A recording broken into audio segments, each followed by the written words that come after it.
We back. I was hoping I would be on. Well, I was hoping I was gonna be home. I got the classical music on. You know, I'm feeling real classical right now, man. I was hoping I was gonna be home, yo, before I went live, but at least close to home. I ain't felt like that today. There you go. Man, they got me out here working in the motherfucking. They got me out here working in Antarctica, man. But oh man, it's getting real. Getting real out here, man.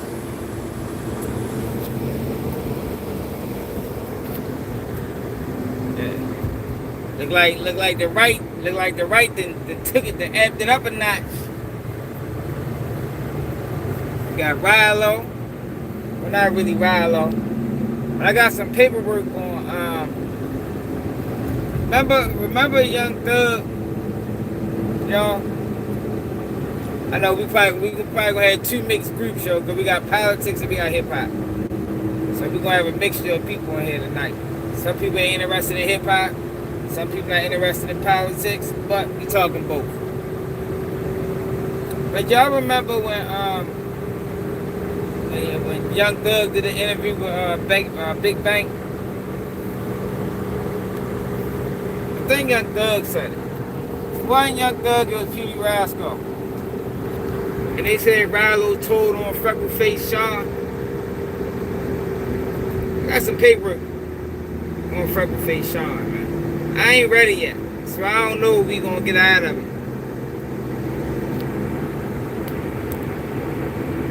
Album, we already talked about Dirk, bro. Come on, Album. You ain't gotta repeat what you told me in the comments. We know they try to use old paperwork, old music videos. We did a whole live talking about how they trying to use videos because they ain't got no evidence. And they trying to be allowed to use Sub Dexter. Man, I'm trying to tell you what's going on. I'm ready to tell you what's going on.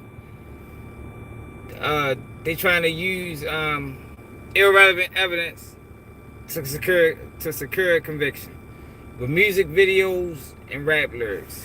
We already discussed that, bro. You wasn't on that live album?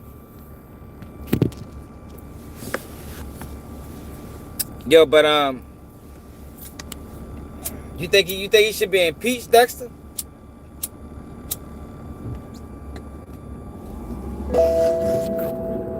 Yeah, I think Trump. Yo, this all I want people to understand, right? Yo, the federal government can be weaponized against whoever at any given moment.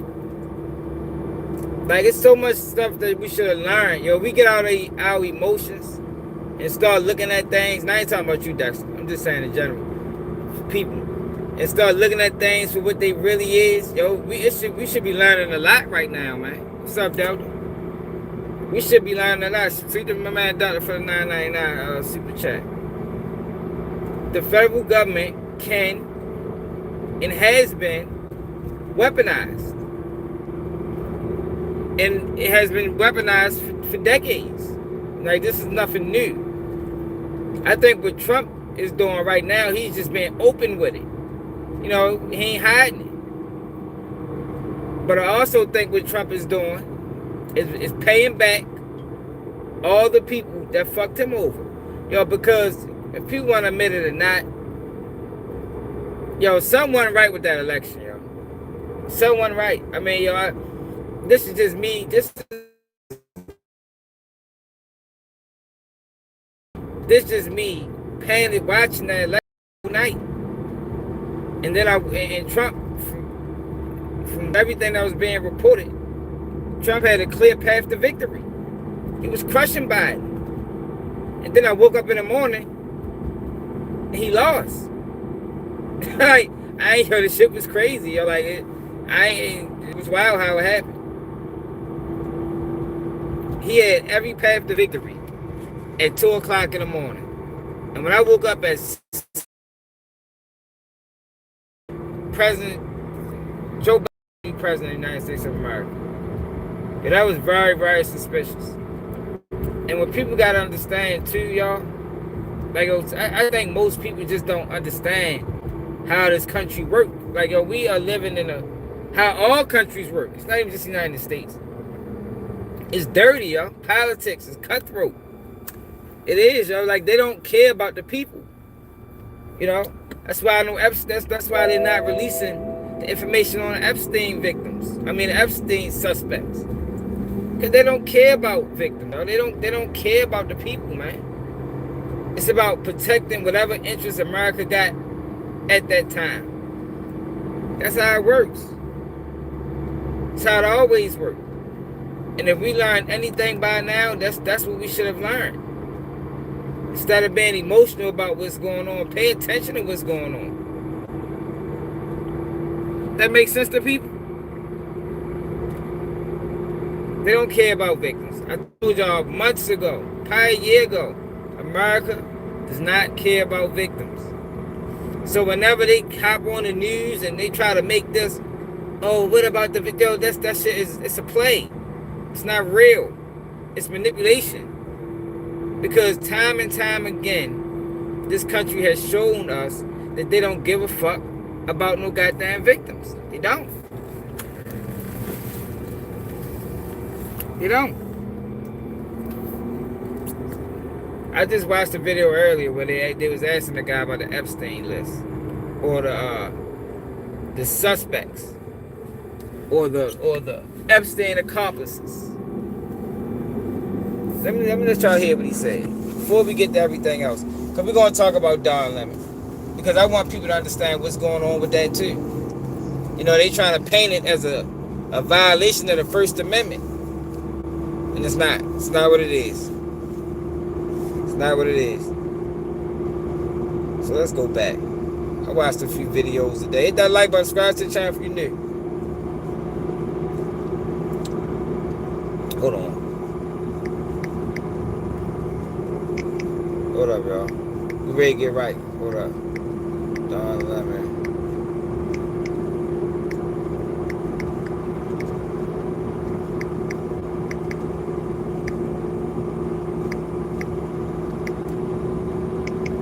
Hold on. Hit that like button, y'all.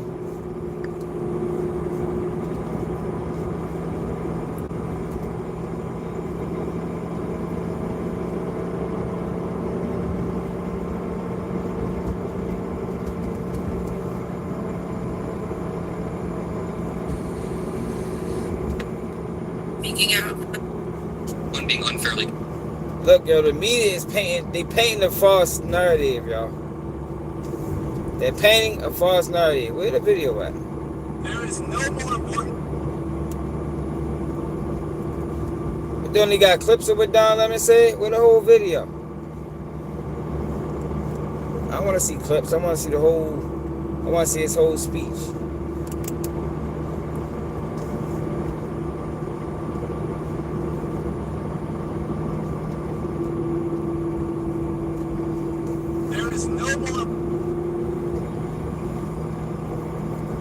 Today's a dark day in American history, but tomorrow we will define. Hit that like button, y'all. What's up, Kenna?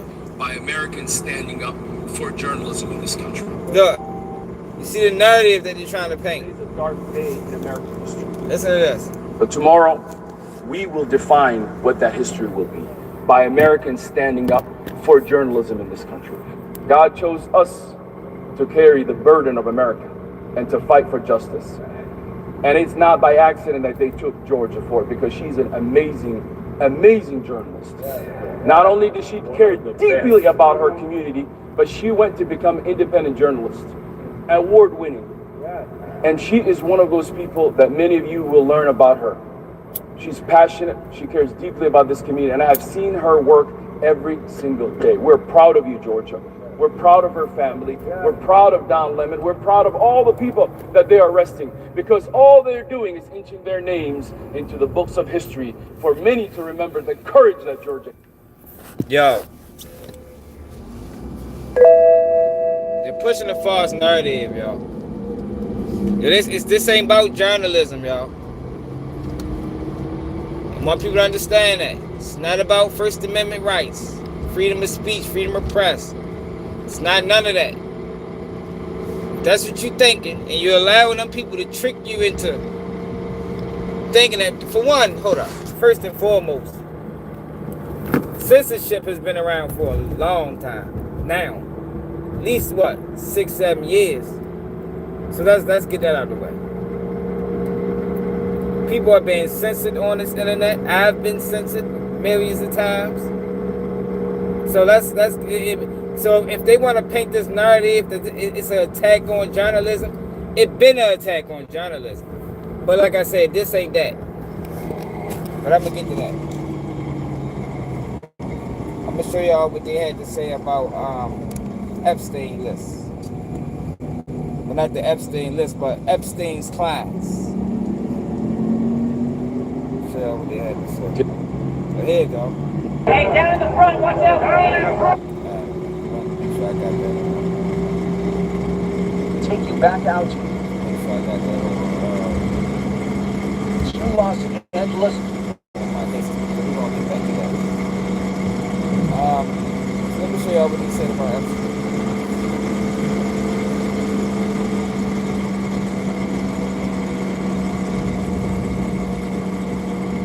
Look at this, y'all. New, and there's no, I don't have anything to share about that. And to follow up on that, do you have a reaction to the arrest of Don Lemon overnight? Do you have a reaction to what? To Don Lemon's arrest overnight? Do I have a reaction to it? I don't know what that means. What are you looking for me to do? Jump up and down? No, I don't have a reaction to it. I don't know that the charges are unsealed yet. So no, I can't. I'm not going to comment on that. Thank you. You said this is the end of the Epstein, of your review of the Epstein files. So, just to clarify, is the public going to learn the identities of the men who abused the girls with the information that you're releasing? And if not, why not? And then I have a quick follow-up. You just baked in an assumption into your question that I have never said and I don't know to be true. Is the public going to learn about men that abuse these girls? Like, what does that mean? I don't understand what that means. Well, I mean,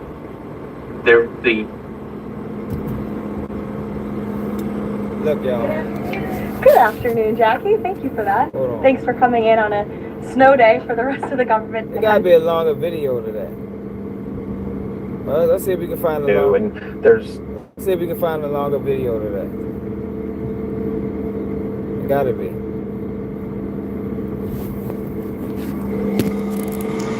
It gotta be a longer video.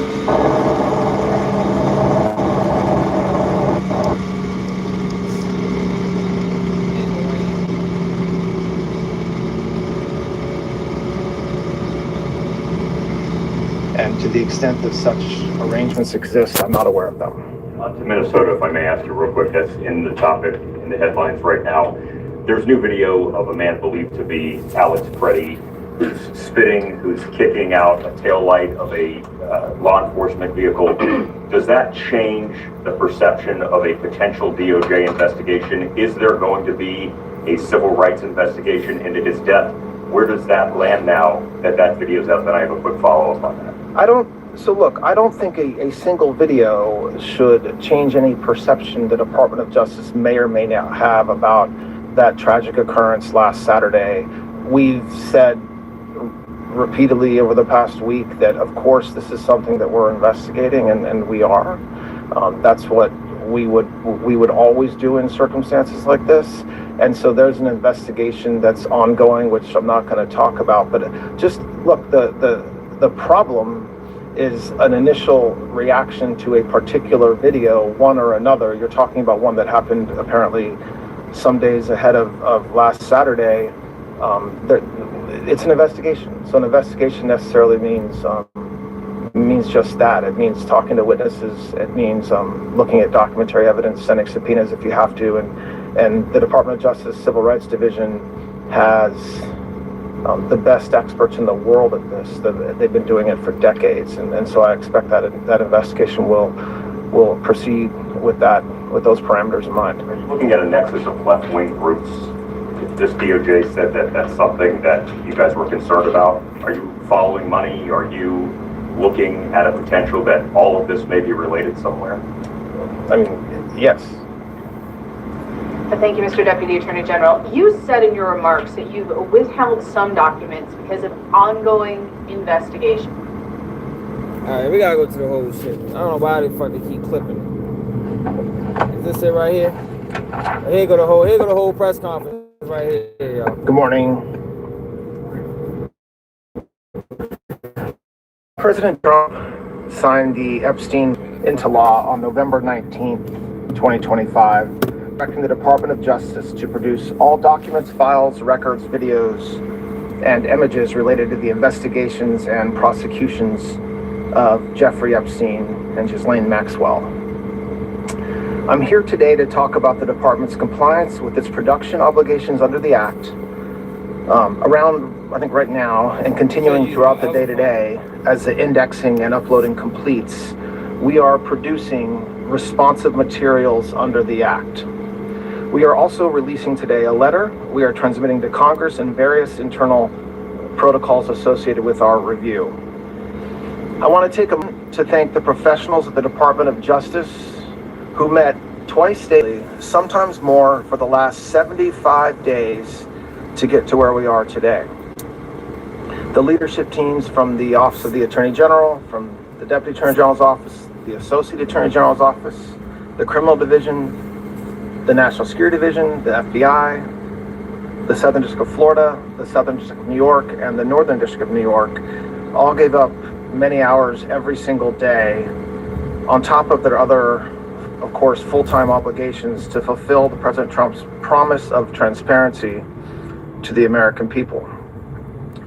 I also want to thank the more than 500 lawyers and professionals across all those divisions that I just mentioned and others who worked long days, nights, weekends, Christmas, New Year's Eve, New Year's Day, nights, weekends, and holidays to complete this production.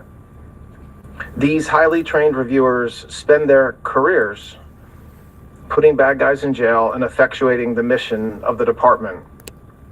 And to a person, they work tirelessly to protect victims and comply with the Act since its passage. So thank you to all of them. Today we are producing more than 3 million pages, including more than 2,000 videos and 180,000 images. In total, that means that the department produced approximately 3.5 million pages in compliance with the Act. Just a quick note about the videos and images. The 2,000 videos and 180,000 images are not all videos and images taken by Mr. Epstein or someone around him. They include large quantities of commercial pornography and images that were seized from Epstein's devices, but which he did not take or that someone around him did not take. Who the fuck took Some of the videos, though, and some of the images do appear to be taken by Mr. Epstein or by others around him. Now, I want to talk for a few minutes about the department's document identification and review protocols. It consisted of multiple layers of review and quality control designed to ensure compliance under the Act and protect victims. On top of the review protocols that the department had in place, the United States Attorney's Office for the Southern District of New York employed an additional review protocol to ensure compliance with a court order requiring United States Attorney Jay Clayton to certify that with respect to certain materials, a large quantity of the materials, a rigorous process was undertaken to protect victims against any clearly unwarranted invasion of their personal privacy. The department's collection effort resulted in more than 6 million pages being identified as potentially responsive, including department and FBI emails, interview summaries, images, videos, and various other materials collected and generated during the various investigations and prosecutions that the Act covered. We erred on the side of over-collection of materials from various sources to best ensure maximum transparency and compliance, which necessarily means that the number of responsive pages is significantly smaller than the total number of pages initially collected. That's why I mentioned a moment ago we're releasing more than 3 million pages today and not the 6 million pages that we collected. So I want to address what we didn't produce. So they're holding back 3 million pages. The categories of documents withheld include those permitted under the Act to be withheld. Files that contain personally identified information of victims or victims' personal and medical files, and similar files, the disclosure of which would constitute a clearly unwarranted invasion of personal privacy. Any depiction of CSAM or child pornography was obviously excluded. Anything that would jeopardize an active federal investigation. And finally, anything that depicts or contain images. So that's their way of not putting people's names in there, by saying it's an active federal investigation. So that is their way of hiding suspects, you know, people that participated. So you gotta pay attention to the wording. Your wording is everything. By him saying that, that's basically saying we're not gonna tell you who participated in these heinous acts, you know, because it's an active federal investigation, which is gonna yield no arrests, no indictments. But as long as it's active, then we can keep it quiet. Let me continue. Of death, physical abuse, or injury, also not produced. Although the Act allows for withholding for items necessary to keep secret in the interest of national security or foreign policy, no files are being withheld or redacted on that basis. Further, as we previously stated in our December 19th letter of last year, the department withheld or redacted files covered by various privileges, as we always do, including deliberative process privilege, work product privilege, and attorney-client privilege. As you all know, under the Act, the department must subsequently submit to the House and Senate committees on the judiciary a report listing all categories of records released and withheld, a summary of redactions made, including the legal basis for such redactions, and a list of all government officials and politically exposed persons named or referenced in the Act. We will do so in due course as required under the Act. I want to talk for just a moment about the redactions that will be obvious to anyone who reviews the materials that we just produced today. Yo, we clear? Hey, Delta, we clear? Let me know if we don't get clear, y'all. Let me know if we don't get clear. Yo, because they don't care, bro. They don't care. Like, it's fucked up that that's the world we living in. And it's even more messed up that most people don't get it. You know, they don't understand. They don't give a fuck, man. It's about protecting the interests of the United States, or the interests of the people that serve interest to the United States. You understand what I'm saying? Yo, somebody, we clear. There's 41 people in here, man. Nobody can give me an answer on that. It's crazy. I guess so. Ain't nobody saying that. Alright. Materials that we just produced today. In addition to the documentary redactions, which includes personal identifying information, victim information, and other privileges, there is extensive redactions to images and videos. To protect victims, we redacted every woman depicted in any image or video, with the exception of Ms. Maxwell. We did not redact images of any men, unless it was impossible to redact the woman without also redacting the man. Wow. To this end, though, and to ensure transparency, if any member of Congress wishes to review any portions of the responsive production in any unredacted form, they're welcome to make arrangements with the department to do so, and we're happy to do that. I ain't got no fucking flat, y'all. These goddamn fucking... I don't get no flat, y'all. That's gonna piss me the fuck off. This car don't come with no spare. So basically what he just said was, if there's a couple, you know, man and woman,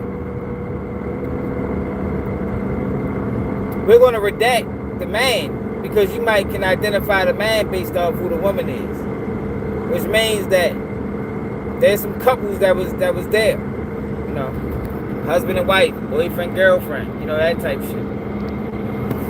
That's basically what he just said. Hope I ain't get no flat tire, y'all. Let's hit the shit up that speed bump. I mean, that damn pocket. Arrangements with the department to do so, and we're happy to do that. I want to talk for a minute about something that is important. Every single day of the year, the Department of Justice investigates and prosecutes those who abuse and traffic young women and children. Just last year, the FBI located over 2,700 victims of child exploitation. The Department of Justice found and terminated 3.8 million dark web pedophile accounts. In August, we charged 11 defendants for extensive sex trafficking in Los Angeles of illegal immigrants and underage women. Last month, we charged 5 men who were engaged in a sadistic sextortion network of deranged... Yo, ain't nobody trying to hear that. That ain't got nothing to do with these elites. We know you lock up average, everyday citizens. I mean, like, I don't think that ever been in question. I think we know that if an average citizen, an average taxpayer citizen involved themselves in child pornography or sex trafficking of children, I think we know that they go to jail. You know, I think statistics will say that. But that's not the issue here. So basically what he's trying to do is say, look, you can trust us. You can believe us. I mean, look at what we do daily. We know we make arrests all the time. But that ain't got nothing to do with these elite people, these people with millions and billions that can make cases and people disappear. It has nothing to do with you willing to hide these people's identity to protect the interests of, I guess, the United States or the interests of that person. We not riding with that. No. But that's what he just tried to do. That's the attempt he tried to make. Right there, y'all. Network of deranged young men abusing women. Over the past several months, last summer and into the fall, we executed Operation Restore Justice, rescuing 205 child victims and arresting 293 offenders. I point this out because I take umbrage at the suggestion, which is totally false, that the Attorney General or this department does not take child exploitation or sex trafficking seriously, or that we somehow do not want to protect victims. I told you that's what we he was do. doing. There are some select members of Congress and some in the public eye, including those most critical of our efforts at full transparency under the Act, who remain silent as to all the work that we have done and continue to do every day in this space, while quickly pointing a finger at the Attorney General or this department because we were careful in our review of millions of pages of documents over the past 2 months. The Attorney General, the Director of the FBI, and our partners throughout this administration work hard every single day to protect the most vulnerable among us. With the production of this magnitude, mistakes are inevitable.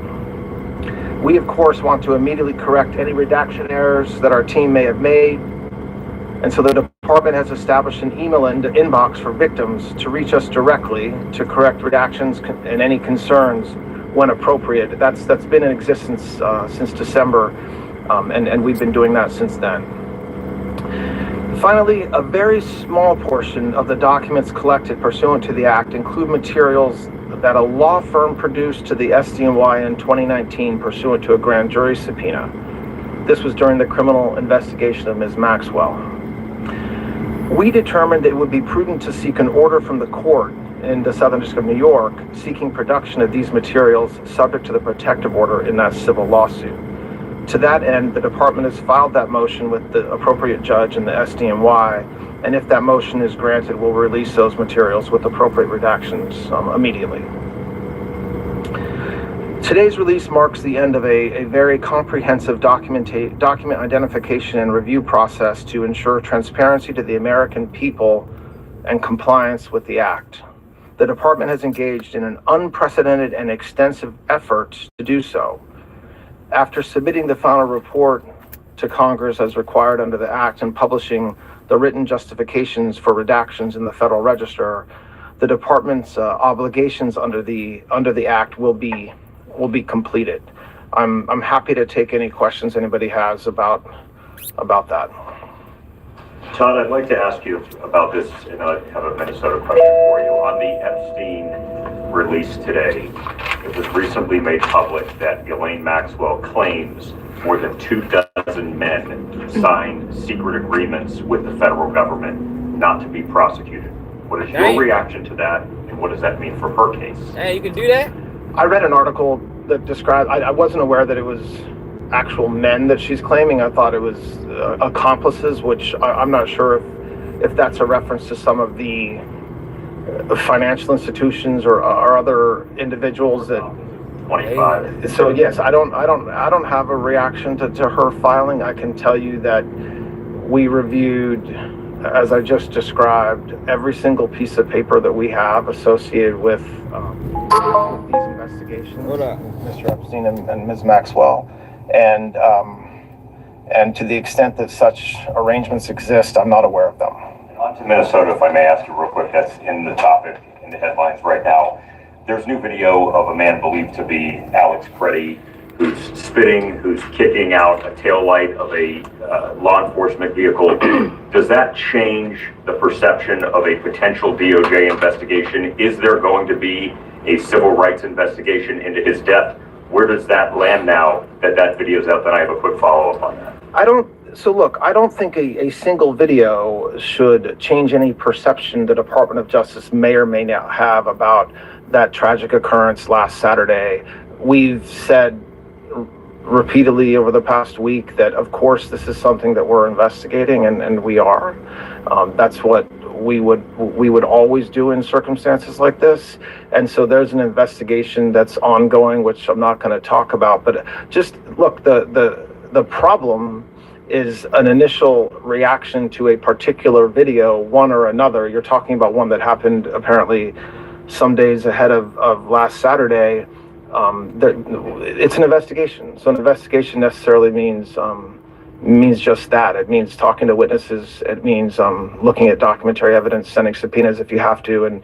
And the Department of Justice Civil Rights Division has the best experts in the world at this. They've been doing it for decades, and so I expect that investigation will proceed with those parameters in mind. Are you looking at a nexus of left-wing groups?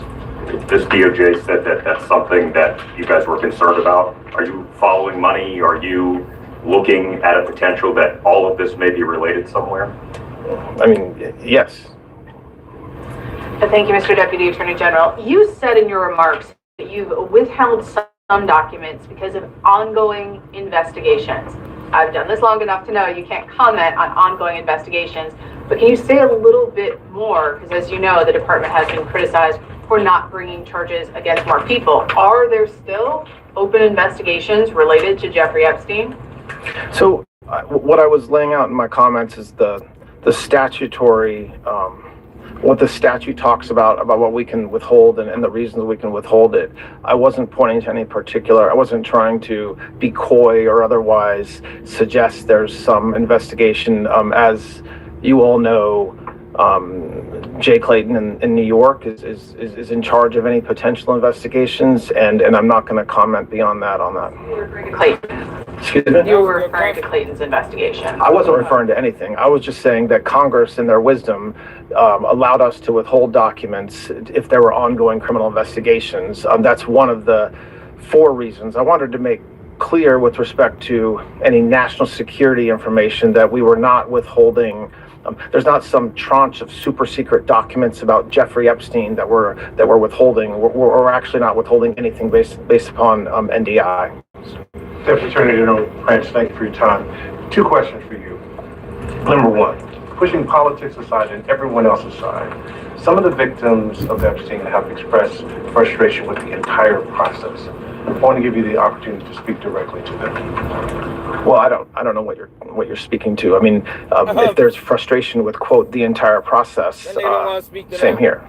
I mean, you have a situation where for many, many years, nobody even breathed a word about Jeffrey Epstein, and then all of a sudden it was all anybody would talk about going into the last spring and summer, culminating in the passage of the Transparency Act. And President Trump has said for years what I think everybody will find to be exactly true, which is detailing his relationship and lack thereof with Mr. Epstein, and what he thought about Mr. Epstein, and notwithstanding what the department has been saying for a very long time, we're still where we are today. Listen, victims of Mr. Epstein have gone through unspeakable pain, and there's nobody that should say anything differently. And I to the extent that there's frustration, I understand where that comes from, just from what we know about Mr. Epstein.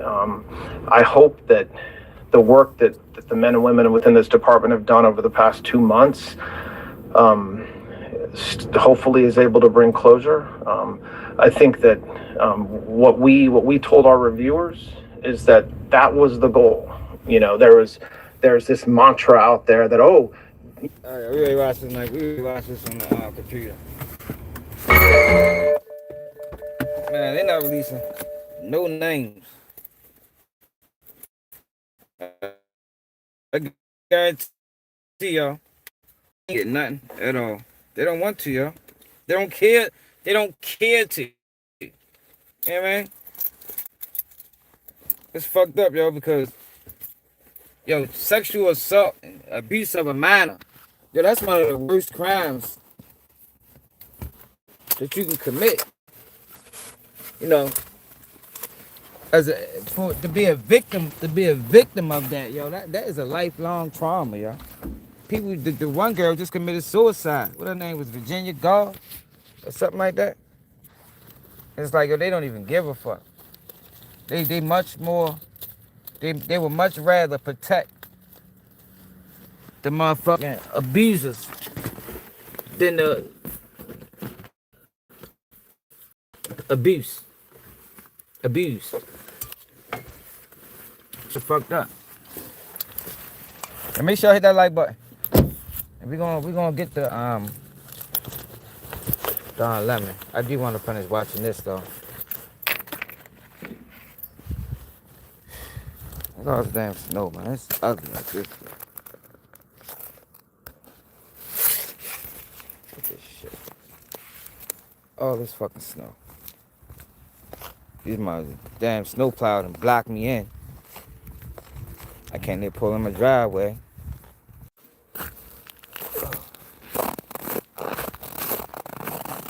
Make sure you hit that like button, y'all. Hit the like button. Yo, it's negative degrees out here, y'all. It's -3. It's supposed to be -13 tomorrow.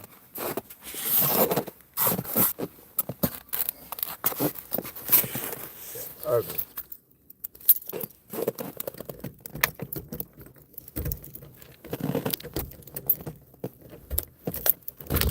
One of my customers gave me some wine.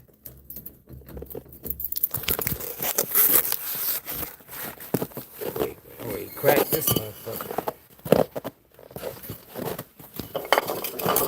Wait, crack this. You hear me?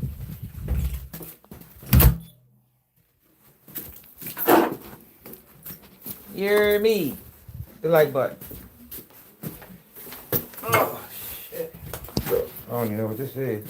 I ain't gonna show it on the video. YouTube might try to say I'm promoting alcoholism or something.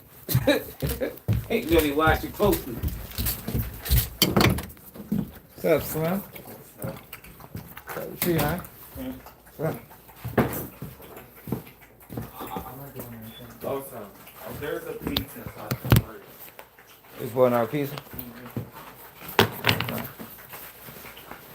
What y'all been doing all day? I've been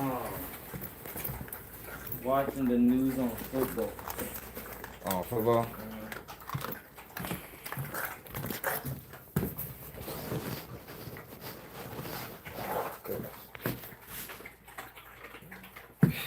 Um,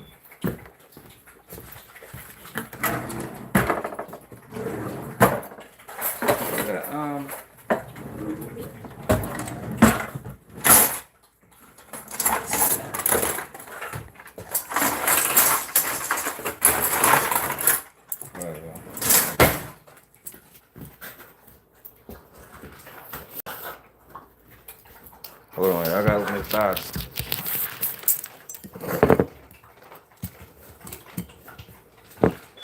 Where your brother at? People gonna sleep early.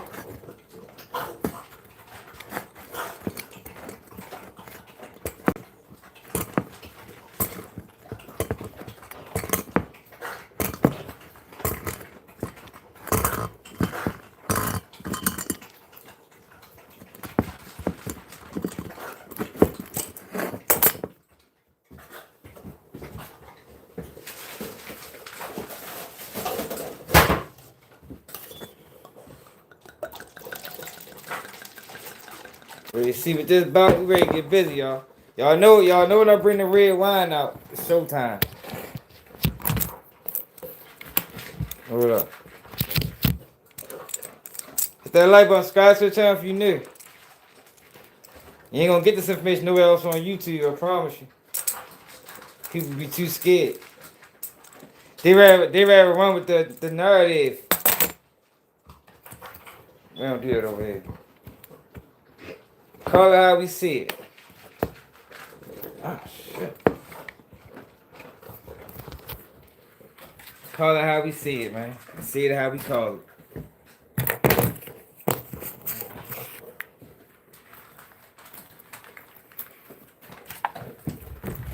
Yeah, customer. Let me tell you about this lady, y'all. Yo, people be so absent-minded. I pull up to this call.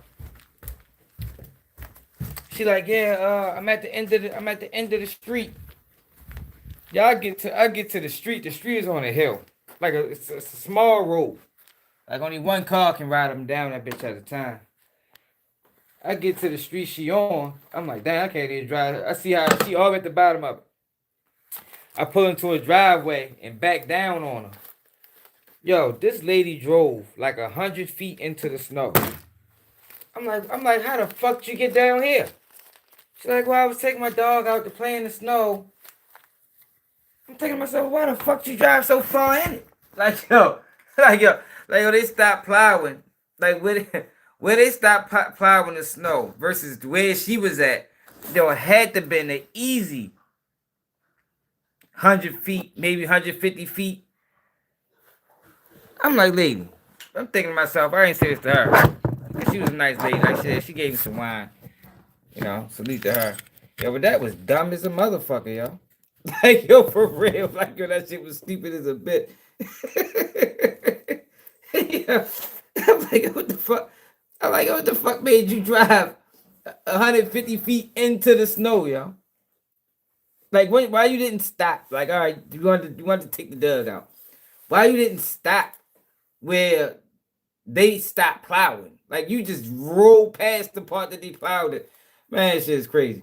All right, let's find this to get where we going, y'all. Right now, we talking about Epstein. We gonna get the Don Lemon. We gonna get the Ralo. Butter, what's up? What's up? Be More Joe, what it do? We gonna get there. We gonna get to everything. We're gonna do it swiftly. Yeah, man.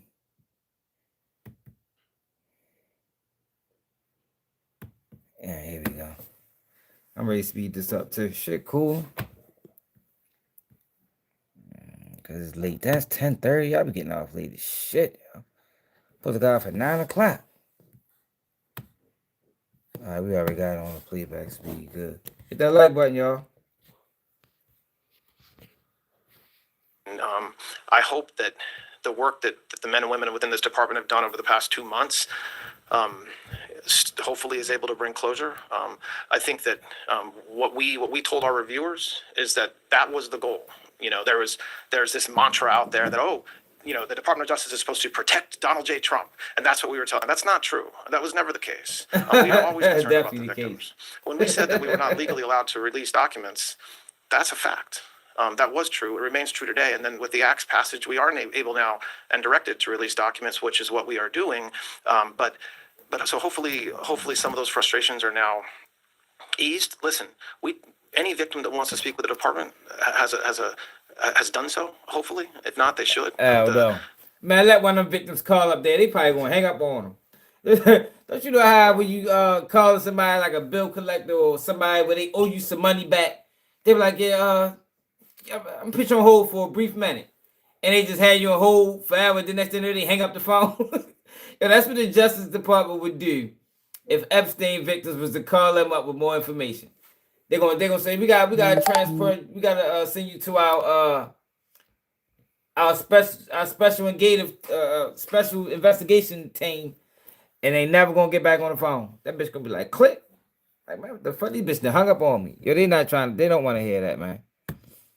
The prosecutors from this case in New York have given hundreds, if not thousands of hours to working with victims. And that's what we do every day. And that's what we did in this case as well. So very quickly, can you assure the American public that President Trump, like every other prominent person whose name came up in relation to the Epstein files, that all documents, photos, anything relevant to him connected to the case are being released?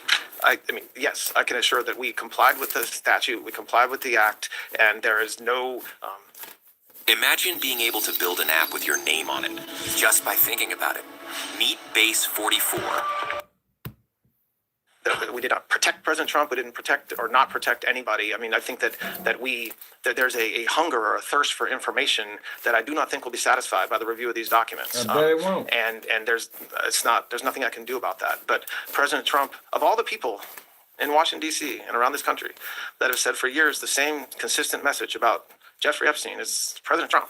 And so there's not been a change of course or anything, and certainly his direction to the American people in the his direction to the Department of Justice was to be as transparent, release the files, be as transparent as we can, and that's exactly what we did.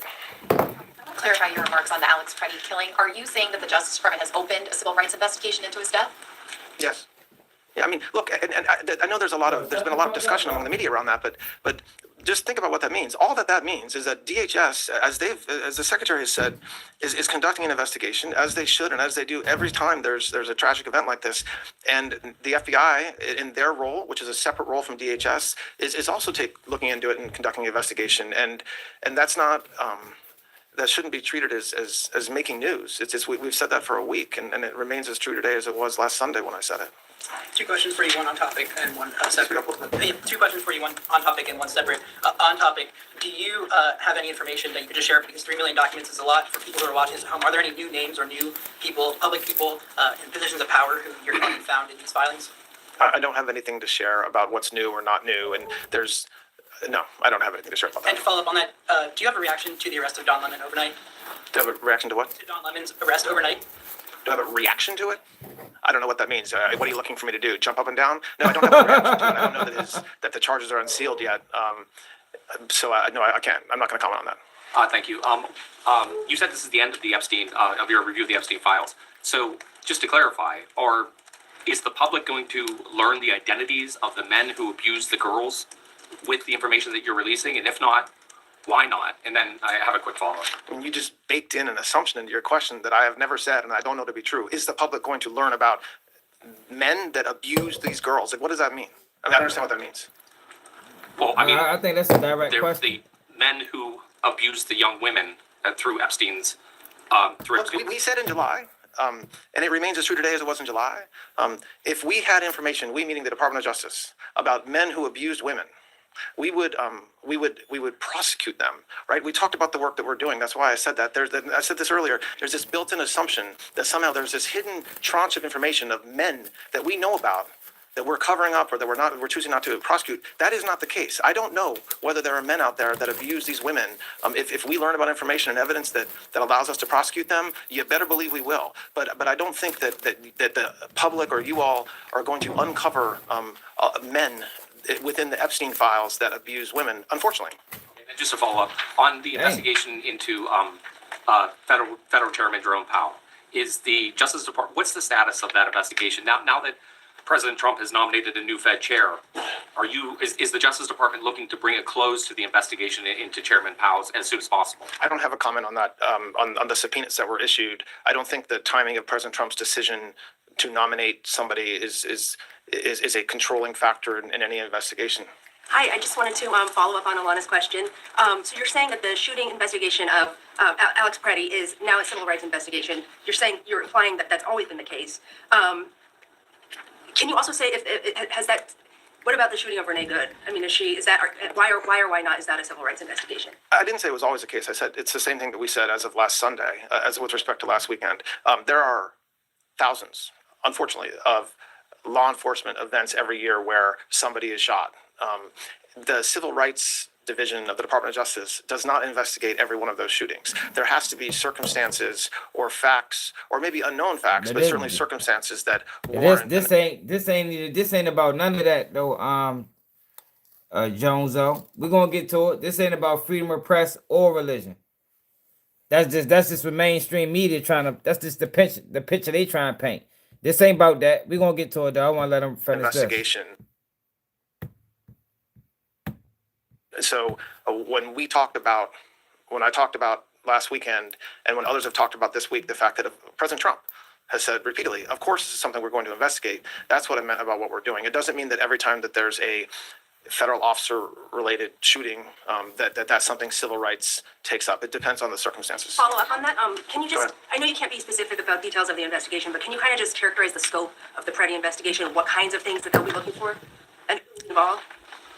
Well, I mean, it's an investigation. So what do we think we're looking at? We're looking at everything that would shed light on what happened that day and in the days and weeks leading up to what happened. And that's like any investigation that the Department of Justice and the FBI does every day. It means we're looking at videos, talking to witnesses, trying to understand what happened. I mean, you're talking about an incredibly tragic morning, and then trying to unwind and investigate that it takes a lot of time. I'm not going to prejudice what they're doing or not doing by laying any markers, but I expect that the folks that are doing this are the most experienced in this space and are doing that.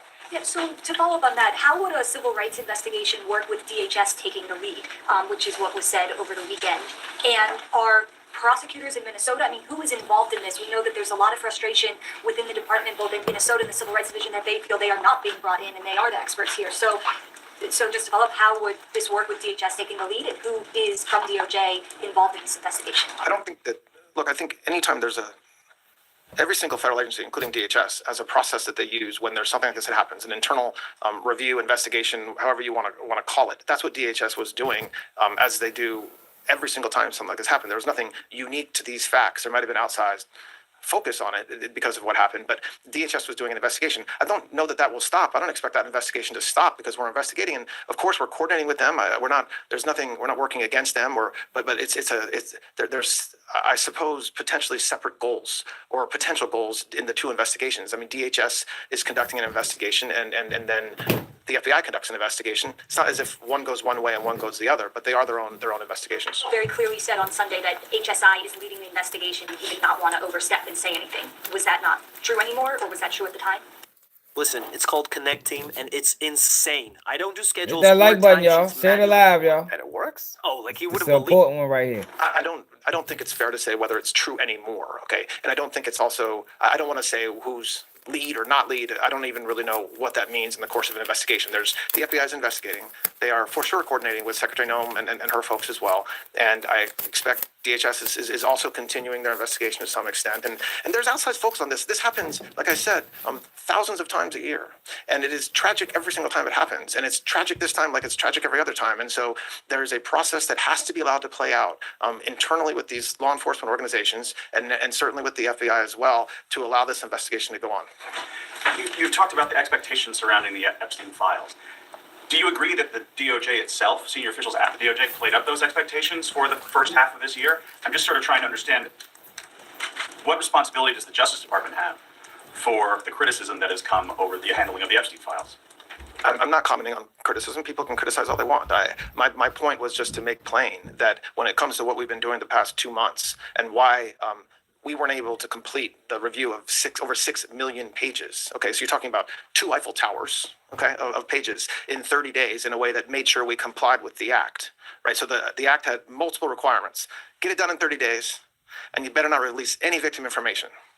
All right, so there's a lot of statutory construction, there's a lot of case law that exists that says that if those two are in conflict, we obviously are not violating the 30-day requirement by taking our time to comply with the act. And so my comments were directed at this idea that because we didn't review the 6+ million pages within 30 days, somehow the Attorney General doesn't care about victims or is further doing damage to victims because of that, because exactly the opposite is true when it comes to the Attorney General. Sir, I have questions on Epstein and Minnesota. First on Minnesota. For transparency, would you commit to releasing the body cam video from federal officers that was involved in that shooting and their names at a point when the investigation can allow that? Will you make that public? And I did not hear clarity on whether Renee Good's case is also in civil rights realm.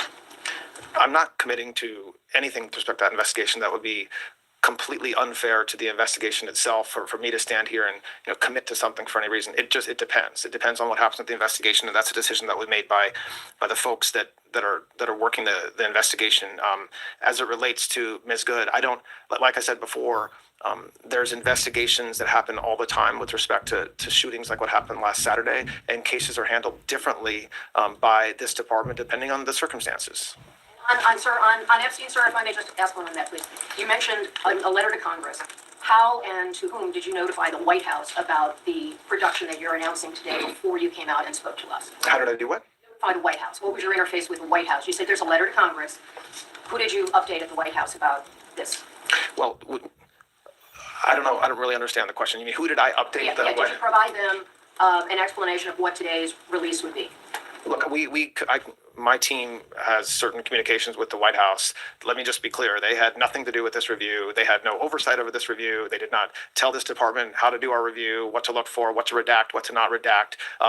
They absolutely knew that I was doing this press conference today and that we were releasing the materials today. But there's no oversight by the White House into the process that we've undertaken over the past 60 days. I wanted to ask a question about the evidence in the Alex Preddy investigation. Early on, our reporting showed that the only type of evidence that the FBI initially had in its possession that it was processing for ballistics and DNA, et cetera, was Preddy's firearm. It did not have the two firearms that were used to shoot Preddy. Those were in the hands of HSI, and also there were concerns about chain of custody, things not being properly bagged and tagged, et cetera. Where are the guns now? Are they in the FBI's possession and being reviewed? How many guns he had? And who has the phone that Preddy was using and filming? And is that going to be reviewed by the FBI? I don't know. I don't have an answer to those questions. Look, I think that there's Secretary Noem is been clear with the American people, but also with the Department of Justice that we're doing this together. We're coordinating, and so I'm not following in the weeds about who actually has possession of the firearms that were discharged. And the FBI would need in order to conduct a thorough investigation into this is obviously a color of law. When I said I didn't know, I wasn't being critical of the question. I was just simply saying I don't know. On the Fulton County seizure of ballots, local officials there, election officials say those materials were set to become public by February 9th and that the Justice Department could have simply asked for them. Why was it necessary to conduct a search warrant? And do you expect the affidavit in that search warrant matter to become public anytime soon? Or do you have any comment or explanation as to why that was necessary? Listen, I'm not going to comment on it's a criminal investigation. I will not comment on it. I will say that it should be no surprise to many in this room or anybody watching that election integrity is extraordinarily important to this administration, always has been and always will be. And so the fact that President Trump and this administration are investigating to make sure that, are investigating issues around elections to make sure that we do have completely fair and appropriate elections should not be surprising, but I can't comment on any criminal investigations. Yeah. Follow up on that regarding Fulton County, can you explain Tulsi Gabbard's role in DOJ activity? Could you please explain Tulsi Gabbard's role in DOJ activity regarding the Fulton County search? What do you mean her role? It was reported that she happened to be present in Atlanta. I mean, yes, I saw the same photos you did. I mean, she doesn't work for the Department of Justice or the FBI. She's an extraordinarily important part of this administration. This administration coordinates everything we do as a group, and so I think her presence shouldn't be. Appreciate it, JB. There shouldn't be questioned. Of course, that's a big part of her job, and so the fact that she was present in Atlanta that day, is something that shouldn't surprise anybody. John Maxwell. All right, just two more. Go ahead. Just following up on that. So are you saying that Gabbard's appearance in that area had nothing to do with Justice Department action? I most certainly did not say that. No, I did not say that. I said that exactly the opposite. I said this administration works closely together in all kinds of different areas, and so I'm not sure if they're surprised at that the administration is working together on things like election integrity. But if there is surprise, let me unequivocally state we are working together as an administration on election integrity type issues, and so that's all I can say about that. All right, one more. Can you clarify who at the Justice Department is involved in the Preddy investigation? Is it the Civil Rights Division? Is it the U.S. Attorney's Office in Minnesota? So I want to be careful. There's no investigation I want going to on choose in words his carefully death, about involved. Investigations like this are led by law enforcement, so that's the FBI. There's court. If they are investigating, they're investigating who paying these people. That's what they're investigating. They're not investigating pending charges. They're not investigating that. Nation with the civil rights with Harmy Dillon's group, and there's trial attorneys there that this is their lives. They've done this for decades, and so to the extent there's questions during an investigation that require a trial attorney to weigh in, or if you need a civil rights attorney to draft a search warrant or help with an investigative process, I expect the Civil Rights Division here at Maine Justice will be part of that effort. But I don't want to overstate what's happening. I don't want the takeaway to be that there's some massive civil rights investigation that's happening. This is what I would describe as a standard investigation by the FBI when there's circumstances like what we saw last Saturday, and that investigation, to the extent it needs to involve lawyers at the Civil Rights Division, it will involve those. All right, thanks a lot, everybody. I appreciate it. The shooting had the same kind of investigation. Do you have comment on the career prosecutors that are resigning in Minneapolis? All right.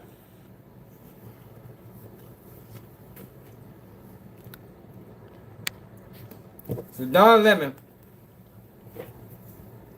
ex-former CNN news anchor, got arrested earlier today, right?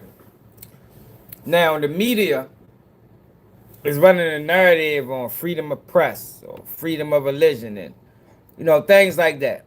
Yeah, but that's not what's going on. So what we ready to do is, I'm going to run y'all through a few videos I watched earlier. So y'all can see the narrative that the media is painting.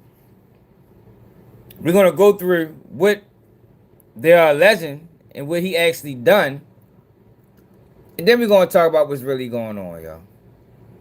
That's what we're going to do.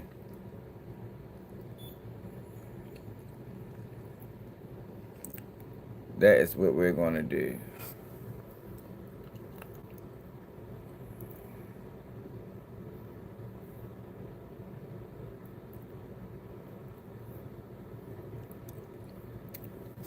We're going to start.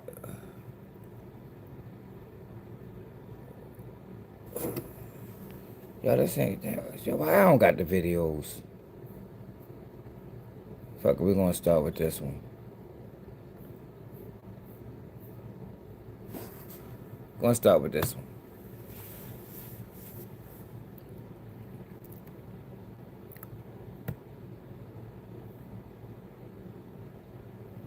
No, this ain't it.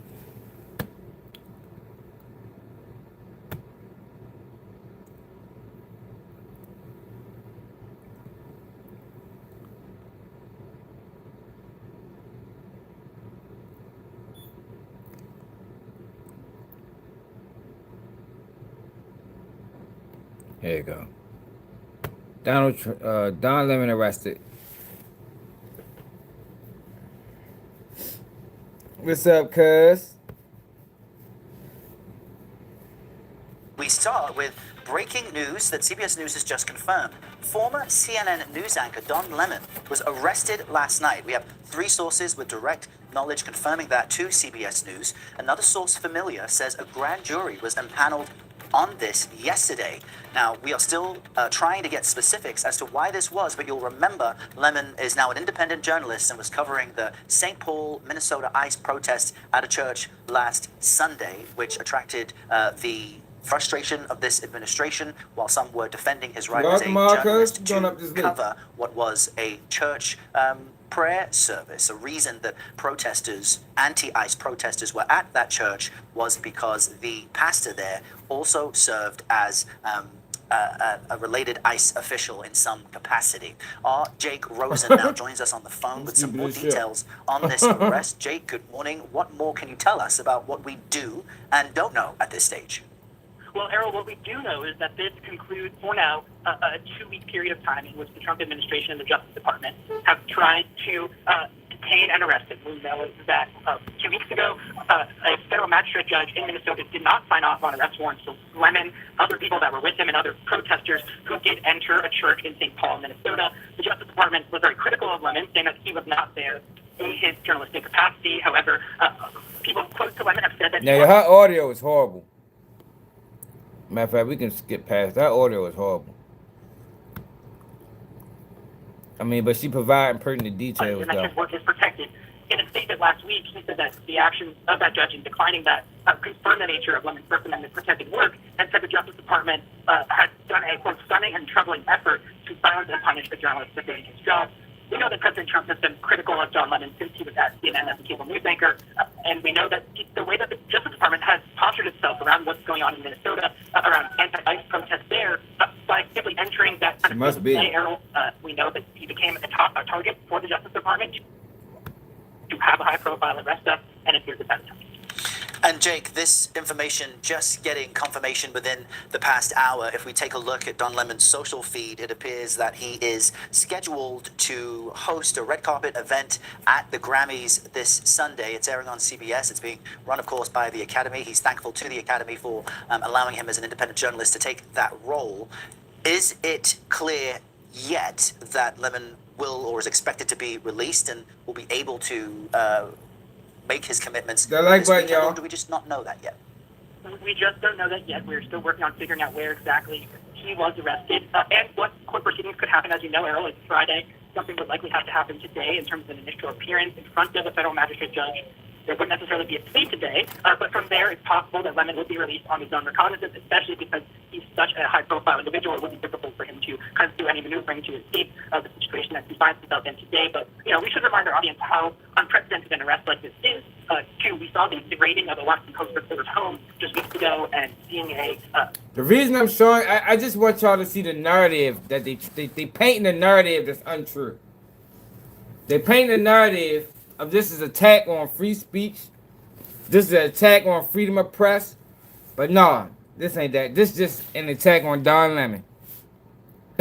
You feel me? That's it. That's all. Don Lemon and people like Don Lemon. And I'm not saying it's right. But what I'm saying is, I'm explaining it. A former high-profile cable news anchor be arrested for what he and his legal team said was First Amendment protected activity. It's certainly a stunner on this front.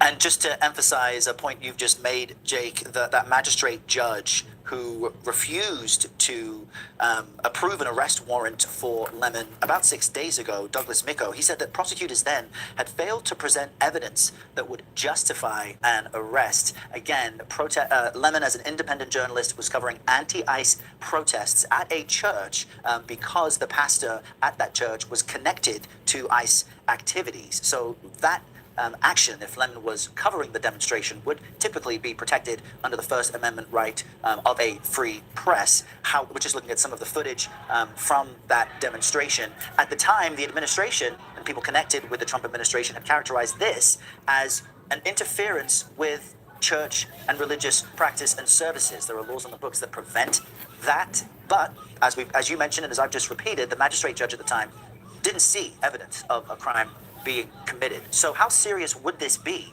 if the administration then found a way to charge Lemon with something and have now arrested him under it? Again, we don't know that there's a direct connection at this moment, but how significant would that be?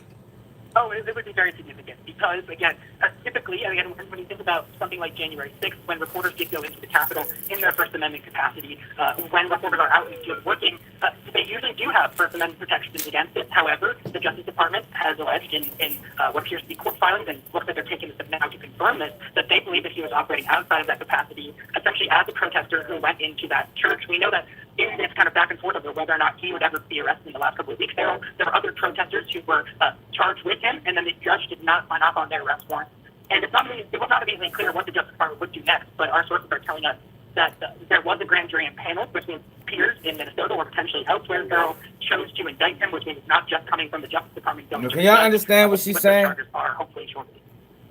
Jake Rosen on the phone with us on this breaking news. If you're just joining us this morning, I'm Errol Barnett at the CBS Broadcast Center here in New York City as we report on the arrest of former CNN news anchor Don Lemon, who currently works as an independent journalist. Our teams have confirmed that he was arrested last night. That's according to 3 sources with direct knowledge. And a source familiar says a grand jury was impaneled on this issue yesterday. The FBI and the HSI were involved in that arrest, according to these sources. And as we've been discussing, we do not know yet the specific reason, but Lemon was covering a protest in St. Paul, Minnesota, last week, centered around church services. CBS News correspondent Lilia Luciano has been trying to gather more information on this. She joins us from Minneapolis, where she continues her reporting.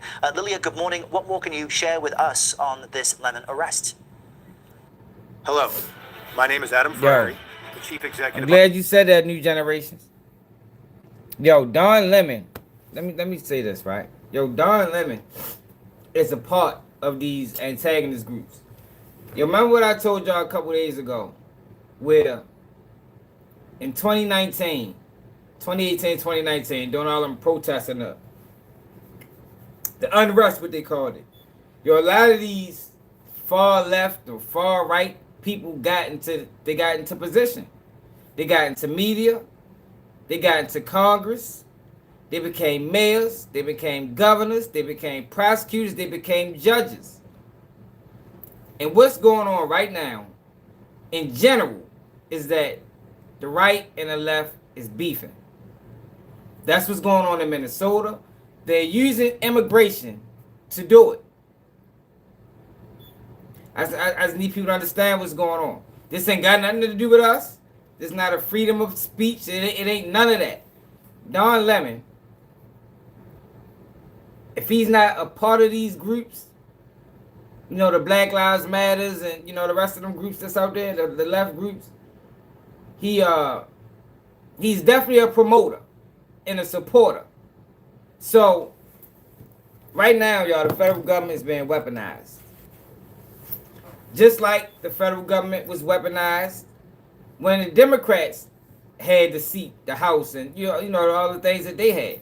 Now that the Republicans got it, they're doing the same thing. All right, so Donald Trump was unfairly prosecuted. I believe, this ain't got shit to do with Donald Trump. This is based what I believe, based on what I seen in that election. That election was stolen. It was stolen. Donald Trump called it out, couldn't prove it, so they came down with charges on him. Now we know what happened. I think a federal judge, something happened, but he wound up still being able to become president and not go to jail.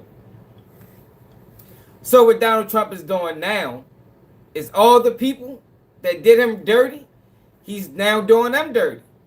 That's what's going on, y'all. It's not an attack on free speech. It ain't none of that. It's an attack on the people that attacked me. Now, is it right? I don't know. You feel me? I ain't really here to be the motherfucking the moral police. I'm just telling you what's really going on. Now the media is pushing this narrative that no, it's an attack. Look at what it ain't that. It ain't that. Yo, Don Lemon is a part of these groups. I told y'all, Black Lives Matter and Antifa is the LGBTQ movement in disguise. Don Lemon is also a gay man. Not against nothing they got going on. I'm just trying to enlighten people on what's happening so you don't fall victim to this nonsense. Because it's nonsense at the end of the day. You got the left and the right beefing over power. That's why, let me show you this. And then I'm going to get back to Don Lemon. This is why Steve Bannon said this. Hit that like button. This is why Steve Bannon said this. Who watched Steve Bannon when he did this interview? Who's saying this? Hit that like button, y'all.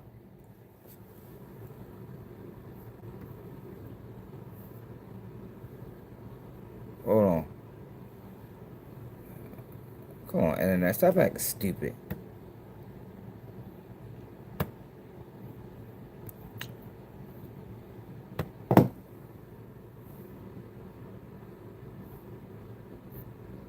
Fuck you fix the volume on this bitch. Hold on, man. There we go. Eyewitness. If we lose the midterms and we lose 2028, some in this room are going to prison, myself included. They're not going to stop. They're JB getting ain't more even, and what's more called and JB more ain't even radical. say nothing, bro. And we have to counter that. And what do we have to counter it with? We have to counter it with more action, more intense action, more urgency. We're burning daylight. If you look across every aspect of this, we have to codify what President Trump has done by executive order, right? We have to codify it. And people say, well, they're just going to be messing bills campaign. Senate. We got to put aside these structural barriers and get on with it. President Trump today gave to the Senate when they came over for breakfast. Even Lindsey Graham, some of the guys that like, and some of these institutions, I understand this is a very tough decision to make. And you're going to see some people in the conservative movement that not in a million years, because I talked to him today, quite frankly, I had Hawley on the show this morning. Fuck that Josh part. Hawley, and he's talking about Just the part that matters. Let's tell him again. When God wants to make a man powerful, What the fuck, he yo? don't I'm crown acting him fucking first, he stupid. breaks him. First, he Listen to him. And I will tell you right now, as God is my witness, if we lose the midterms and we lose 2028, some in this room are going to prison, myself included. Y'all hear that? Y'all hear what he just said? Why would he say that? Because they know that what they're doing. They are attacking the people that attack them. So basically what he's saying is, yo, we got to win. Because if we lose, they're going to do with us what we're doing to them.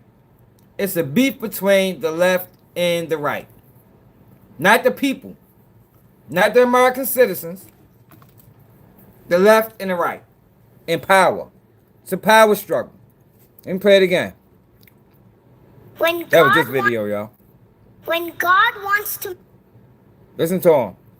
And I will tell you right now, as God is my witness, if we lose the midterms and we lose 2028, some in this room are going to prison, myself included. Yeah, I think they're not going to stop. They're getting more and more and more radical. And we have to counter that. And what do we have to counter it with? We have to counter it with more action, more intense action, more urgency. We're burning daylight. If you look across every aspect of this, we have to codify what President Trump has done by executive order, right? We have to codify it. I'm telling you what's going on, y'all. Now let's go back to Don Lemon. Don Lemon is being attacked because Don Lemon is a part of these groups that's fighting against the right. That's why. That's why Don Lemon was arrested. And we're going to get to what he actually did. Because I ain't even seen it yet. I just skimmed through it. I think Trump is going to get another term because if we go to war, you can't have a transition of power during war. And we're supposed to be going to war. Allegedly. 2027. I don't think no king though. We ain't doing that, Billy. Centered around we just realists over here. We ain't we ain't one of them. Probably going to war with China. I haven't seen what he did yet, Big John. But it ain't even about that. It's not about the criminal. It's not about criminal acts. It ain't about that, yo. He probably committed a lot of criminal acts, but that's not what this is about. This is about Don Lemon is helping push the left. And the right don't like it. So they use that, even if it was criminal acts, no matter how major or minimal it was, they use that to attack them. The same things that the Democrats use to attack the Republicans. It's the same thing. No, Jeff, I know exactly what I'm talking about. Yo, I know, hey, Jeff, I know exactly what I'm talking about. Yo, America's supposed to go to war with China in 2027. Ask anybody in the army or in the service, they will tell you. We've been training for it for years. What I was told was, China's going to try to take over Taiwan. And you can't allow China to take over Taiwan. See, look, you talking about Trump. I don't give a fuck about none of this shit. I'm not affiliated to either party. Once you align yourself to a party, you lost. Once you align yourself to either one of these parties, especially right now, you losing. Because you're emotionally attached. I'm not emotionally attached to none of these guys. Left or right. I'm just telling you what it is. Like, I'm not saying what the right doing is right. Right. I'm not saying what the right is doing to the left is right. I'm just telling you this is what's going on. And this is what's going on because the left did it to them as well. It's the back and forth. What's going on in Minnesota is the left is beefing with the right. That's what's going on. And they're using immigration to do it. The right, some of them guys are Proud Boys. The left is Black Lives Matter and Antifa. They are the paid antagonists there. Why you think they're killing them, man? Like, it was so crazy, yo. People don't see what's going on. Why you think they over there killing them people, man? They are at war with each other. And they're using immigration to make it happen. If them antagonist groups leave Minnesota, I guarantee you the ICE presence decrease tremendously. Tremendously. They actually said that. I watched the video earlier when they actually said that, and I said that a couple days ago. If them antagonist groups leave Minnesota, I guarantee the ICE presence probably get cut in half by fucking 70%. But yeah, yo, China supposed to take over Taiwan in 2027. Taiwan make them semiconductor chips. We cannot allow China to have Taiwan. Plus, China is getting too big, and the only way to stop them is to fight them. Ain't no other way around it. Ain't no other way around it. Services. CBS News correspondent Lilia Luciano has been trying to gather more information on this. She joins us from Minneapolis, where she continues I just her told you reporting. why. Lilia, good morning. What more can you share with us on this Lemon arrest? ChatGPT, can I make money on Airbnb with $0? No, I don't think yes, China you can make money on. Well, Errol, good morning. I got a tip very early this morning from an official source that was very familiar with the arrest. It's saying Don Lemon was in custody. They wouldn't specify because they didn't have the warrant in front of them exactly what the charges are. But this is, as you said, he was in Los Angeles, by the way, to cover the Grammys. He lives in New York. But this is in connection to activities that happened here in Minneapolis. As you remember, there was a protest that happened at a church in, well, not Minneapolis, but St. Paul, because there were people there protesting one of the pastors who worked with ICE. And so people showed up to the church. They started protesting. That day, Don Lemon was at the church. He was interviewing the pastor. He has said that he was there in his capacity as a journalist. And then federal prosecutors later sought arrest warrants for 5 people, including Don Lemon, in connection to this protest, accusing them of interfering with churchgoers' constitutionally protected right to worship. But then a magistrate judge refused to sign the warrant for Lemon, citing a lack of probable cause. Then the Justice Department took what has been described as an unusual step of asking a federal appeals court, so lower court, to force the warrants to be signed at the, or higher courts rather, at the request. That light, why we ain't at 100 likes, y'all? Come on now. So we have 2 courts that had denied to press charges. Somehow now Don Lemon has been arrested. Back when this all was happening, Don Lemon's attorney said that the magistrate's decision confirmed that Lemon was engaged in First Amendment protected journalism, of course, and called the government's effort a, quote, stunning and troubling attempt to silence and punish a journalist for doing his job. We are continuing to report, but as you mentioned, CBS News also confirmed that a grand jury was paneled yesterday in regards to this. We don't know if he is still, Don Lemon, in custody. We haven't seen anything on his social media. It's possible that he would be released and that we'll hear more details. But at this point, all we can confirm is several sources, including official sources familiar with the arrest, have confirmed that he was arrested overnight in Los Angeles, where he was for the Grammys that are taking place on Sunday. Yeah, well, Lilia, stand by for us because we now have a statement from the attorney for Don Lemon. I want to read some of it to our viewers now. Again, Don Lemon arrested in Los Angeles last night. And a statement from his lawyer reads in part, quote, Don Lemon was taken into custody by federal agents last night in LA, where he was covering the Grammy Awards. Don has been a journalist for 30 years, and his constitutionally protected work in Minneapolis was no different than what he has always done. See the narrative they painting, y'all. What I'm trying to get, this ain't that. This is not a fucking attack on freedom of press. It's not what's going on. This is an attack on Don Lemon. But they're trying to broaden it so people can get emotional about it. This is an attack on Don Lemon because Don Lemon has aligned himself with these leftist groups.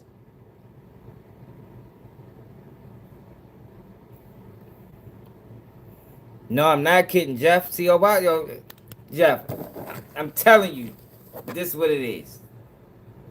Like, I don't know what you believe. You think this... So, how many more journalists is ready to go to jail, man? We ready to get like North Korea or China or something? No, yo, this is an attack on Don Lemon, man.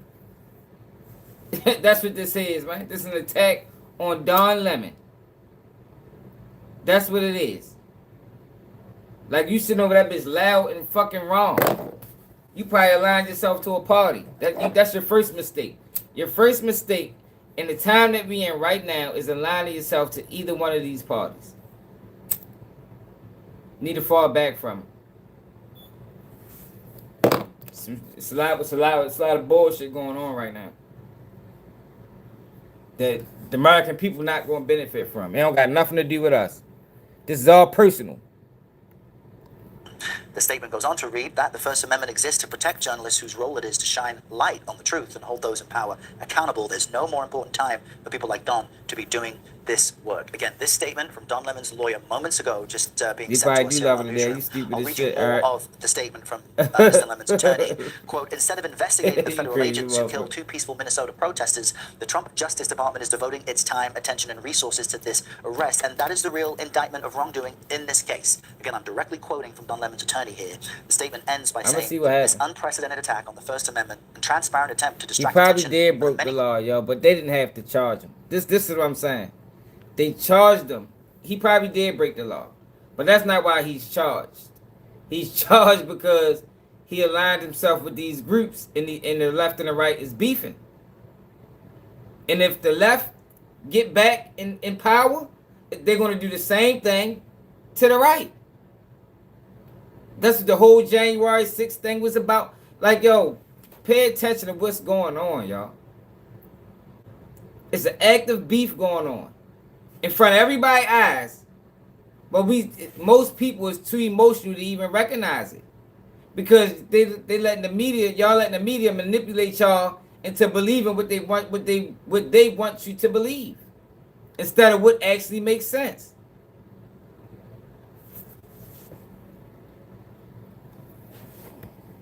Prices facing this administration will not stand. Don will fight these charges vigorously and thoroughly in court. That's a statement from Don Lemon's attorney on his arrest last night. We're covering this here on CBS News as our reporters try to confirm information with their sources in LA, in Washington, and in other places. But it appears that this could be connected to Mr. Lemon's efforts as an independent journalist to cover anti-ICE demonstrations in Minnesota. We were just speaking with our Lilia Luciano, who has been reporting extensively from the ground there in Minnesota, who made the point that after this incident, which you're seeing on your screen, there was an effort to bring charges against not just Don Lemon, but other protesters there. But a federal appellate court declined to file charges, and they also declined to order a lower court judge to sign arrest warrants for 5 people. That includes Lemon. One of the 3 judges said he felt there was probable cause to justify the arrests, but multiple people were charged in connection with that demonstration, and it was also linked to an ICE official who appears to be one of the pastors at that church. And there had been apparently an effort by the Trump administration to make some kinds of charges stick. Lilia, if you can still hear me, can you help us understand that legal effort post-demonstration that ultimately failed to make charges stick to Lemon? Because something has happened between that, obviously, and now. Yeah, We are continuing to report on exactly how things got to that point of him being arrested, involving the HSI and the FBI overnight in Los Angeles. But look, the officials that I have talked to here in Minnesota have been the state officials, extremely critical of the handling of not just the ICE operation, not just the killing of Alex Preddy and Renee Good, but the agents' participations or the agents' activities against people just trying to document what they're doing, and that includes journalists. We have seen agents who have pushed journalists or forced them out of the scene, saying that they are impeding with law enforcement activity. There's a great deal of concern here in Minnesota, and of course across the country too, with those actions. So yesterday I sat with the prosecutor for the state of Minnesota, who is overseeing the investigation into Alex Preddy's killing and Renee Good's killing, and she was very strong with her words about how the federal government is acting. She says that her investigators, the state investigators, are being excluded from the evidence and the investigation, the federal investigation into those killings. She's very concerned, calls it all unprecedented, concerned with the way that that the government is kind of conflicting with the state. And this is all, I mean, right now, what we've been covering here, this is all happening as Tom Homan showed up yesterday in Minneapolis and basically changed the tone and said that there would be a scaling back of the amount of agents that are here on the ground if the state cooperates. When you see such a high-profile journalist as Don Lemon, somebody who was an anchor for years at CNN, somebody whose face and name everybody, I mean, many people recognize in this country, being arrested while he was at a church interviewing the pastor that was being, targeted by the protesters, or who the protesters that showed up to protest. I think you have such a he was an antagonist. Story. He was an antagonist, man. I'm just saying, the media is twisting people all kinds of ways, man. Use your own brain, man, and pay attention to them two people that got murdered by ICE agents wasn't just average American citizens, man. They was antagonists. They was paid, some of them. And they was there to do a job. And a lot of people aren't even from Minnesota. Have such a big concern. I don't know why people don't see it. Like, it's crazy people don't see what's going on yet. It's been going on for a while now. People still don't get it. And I'll be putting my page on the line. I'll be over there putting my page on the line trying to enlighten people that don't want to be enlightened. People just want to believe what they want to believe. Don Lemon was arrested because Don Lemon is part of these groups. Rather he is a part of them by committee, or he joined them. Whatever. He's a part of these groups, man. He was a part of the slander campaign against Donald Trump. Donald Trump is coming down on them people that was a part of the slander campaign against him. The Proud Boys and ICE, a lot of ICE members are Proud Boys. A lot of these antagonists are Black Lives Matter and Antifa. Like, how more obvious can it get to people to still not see what's going on? All right. So you think all these people, you think these are Minnesota residents? I guarantee if Minnesota residents started pulling up on these protesters and asking them for their ID, they'd be surprised where some of these people, where most of these people is from. If Minnesota residents was to go to the protest, gather 50 Minnesota residents, and go to the protest and start asking for IDs,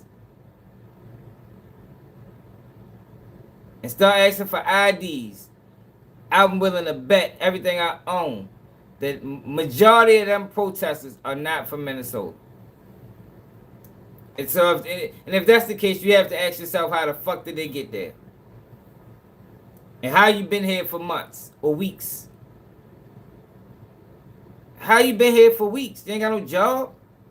You that well off to where you can take off and go protest and ride for a month? Like, man, come on, man. People got to use their brain, man. Man, look, man. I don't give a fuck what's going on over there, y'all.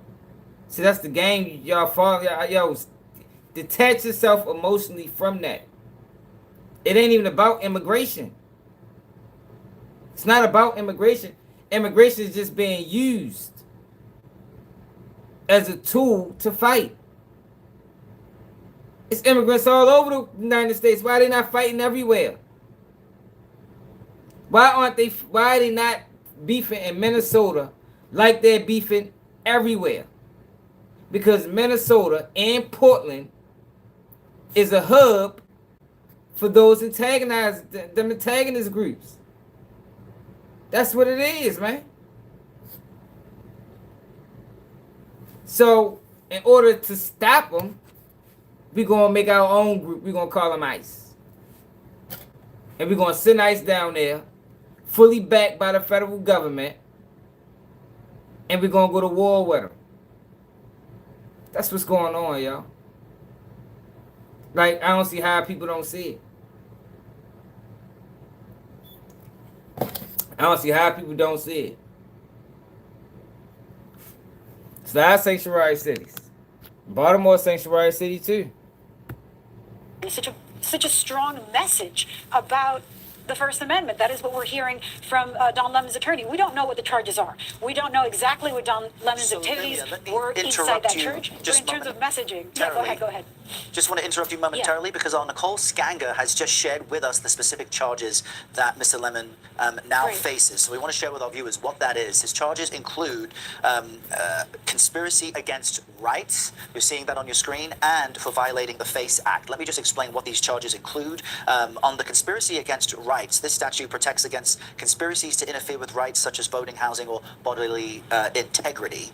For the second charge he faces, this is the FACE Act. That's the Freedom of Access to Clinic Entrances.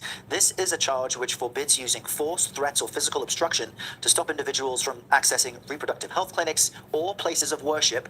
That sounds key. It also prohibits damaging or destroying property at these locations. So, Lilia, now that we know two of the charges that Don Lemon faces, it does appear to be connected to that demonstration in a church from about 6 days ago, which a magistrate judge refused to bring charges at that time. And we know the administration has been pushing since then to... I was just trying to get to the charges. Now, let's see what the fuck happened. Because I haven't watched the video of this protest at the church.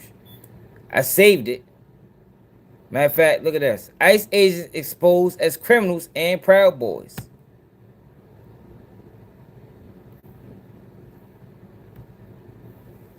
It's the Proud Boys, man, and other right groups. Let's go. So people think I don't know what I'm talking about. It's obvious. I don't even need Since these. ICE agent Jonathan I don't Ross even murdered need these. 37-year-old. I don't even need these videos to see what's going on. It's been going on for a while now, man. The wife and mother. And remember, I'm the YouTuber that told y'all before Trump got elected. All my followers that been over here for a while can vouch that protesters coming back. How did I know that? I said this before he got elected. We didn't see no protests when Biden was in office. No protests. And Biden was probably the worst president we ever had in life. I don't think it can get no worse than Biden. And people didn't protest nothing. Gas prices high, food prices high. Everything was high, and we ain't get no protests. Housing market went through the roof. Interest rates went up to 7%, 7.5, 8.5, and we ain't getting no protests. Come on, man, y'all can't how you don't see what's going on? But now Trump is in office, protests everywhere. They protest the first day he got elected. They haven't stopped yet, and people don't see what's going on.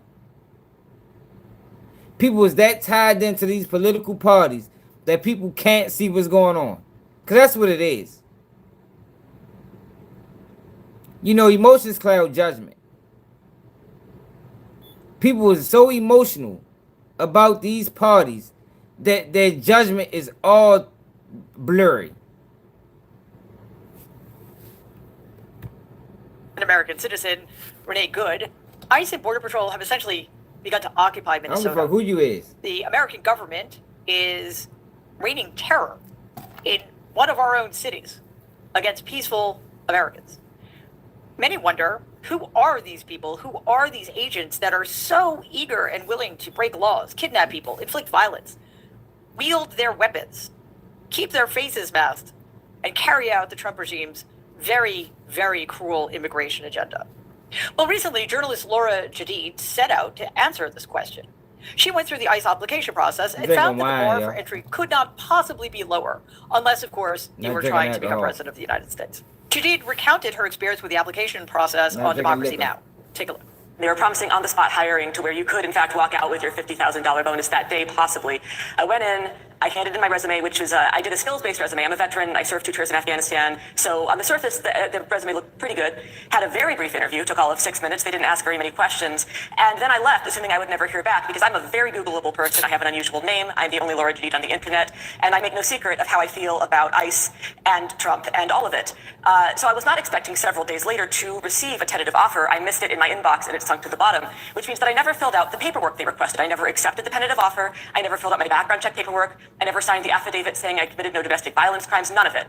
A few weeks later, I got a message from LabCorp saying that ICE wanted me to do a drug test, and I went ahead and did that. I was pretty sure I wouldn't pass. I'd partaken in legal cannabis 6 days before the test, but why not waste some of their money, right? And then 9 days after that, I decided I wanted to, I was just curious, had they processed the drug test yet? So I logged onto the ICE hiring portal, and what I found was that not only did the drug test not seem to be relevant, I was listed as having joined ICE as of 3 days earlier. I had listed that I had accepted the offer. They had offered me a final position as a deportation officer.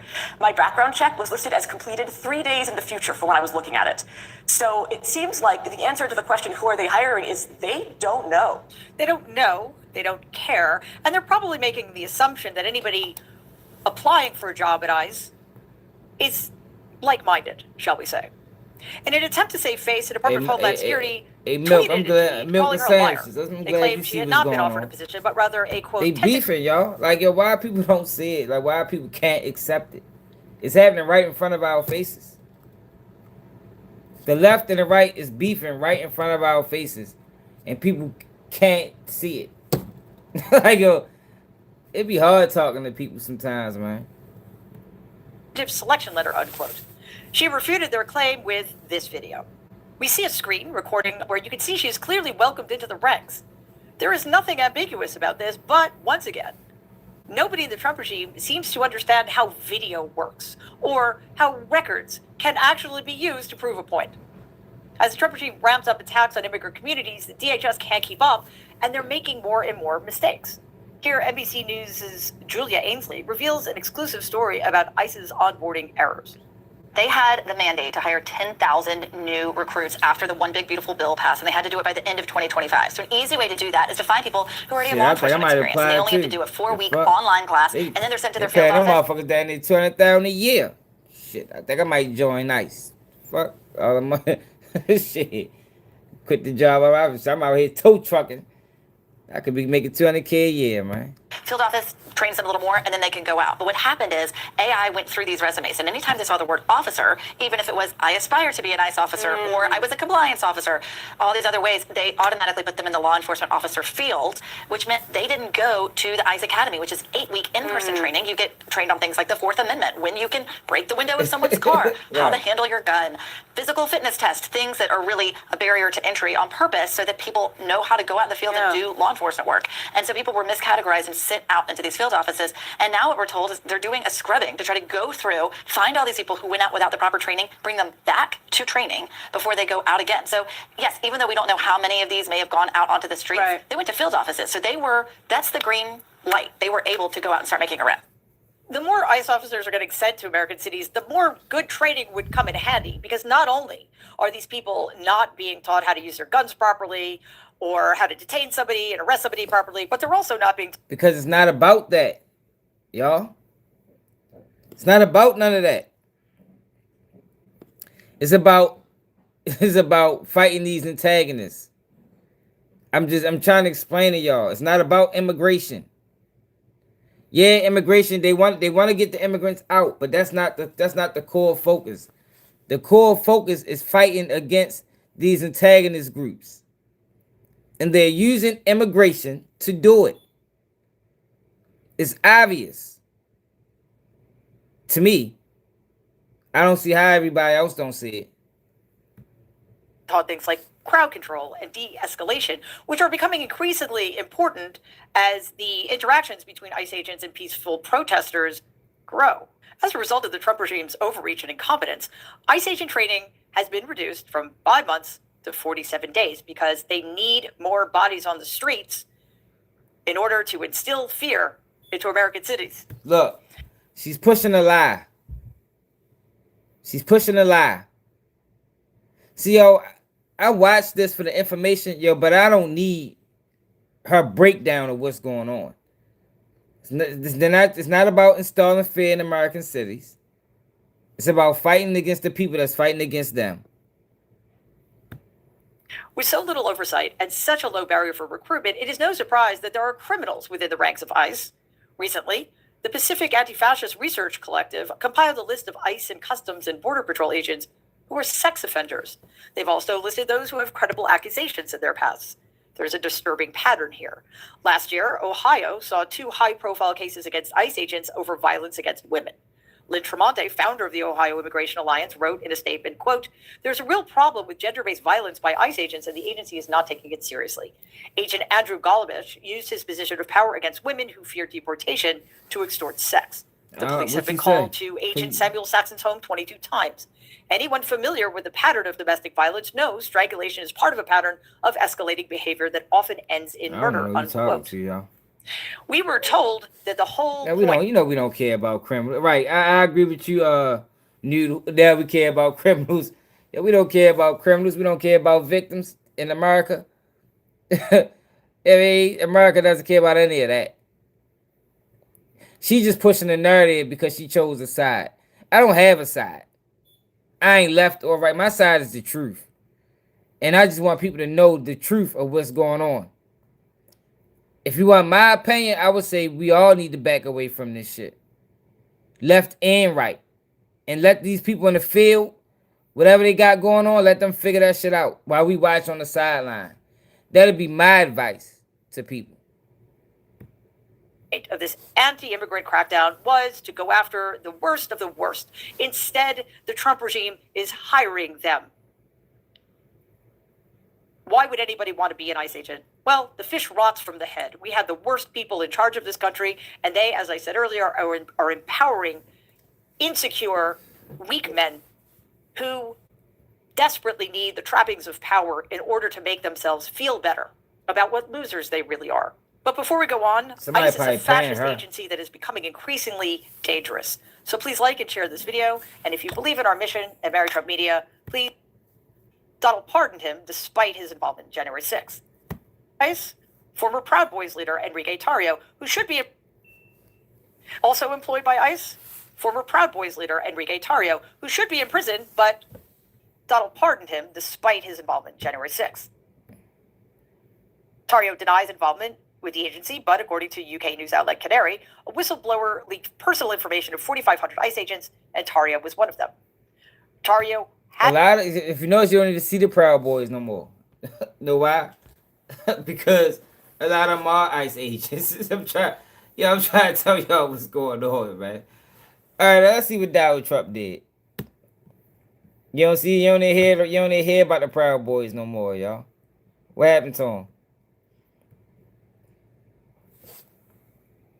They became ICE agents because they are the right and the left is Antifa and Black Lives Matter, and they are the people that's on the streets rallying and protesting. Y'all.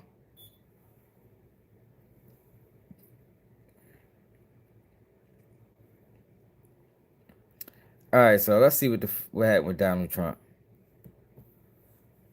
So this is the footage of what I said Donald Trump. God damn it. Don Lemon did. Hit that like button, man. Ain't nobody else gonna keep it as real as I am on this internet. People scared. People scared to keep it real, man. I'm gonna tell you what it is. It don't matter if you like it or not. This is what it is.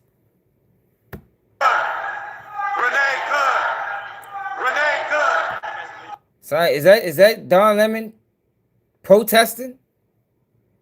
I'm from Baltimore, bro. Yo, fuck, you talking about speaking English. I'm speaking real. I don't speak proper. From Baltimore, Maryland, bro.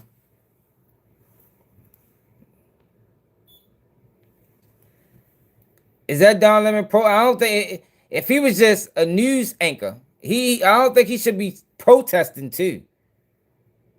Like I told y'all, Don Lemon got arrested because Don Lemon is a part of these groups.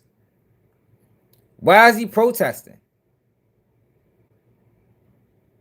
Why is he protesting?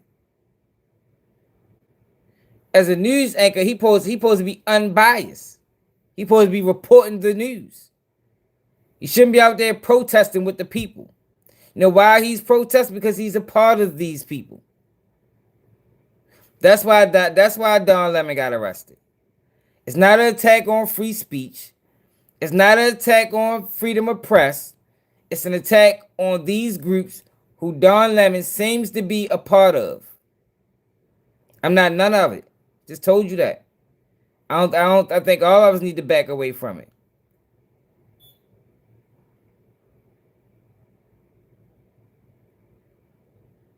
I think everybody need to back away from it. At least until they figure out this dispute that they got going on. Hey Lynn. Is this Don? This sounds like Don Lemon voice. No, this is how I talk. I'm not mad at you, champ. This is not a news anchor reporting the news, Lynn. Listen to him.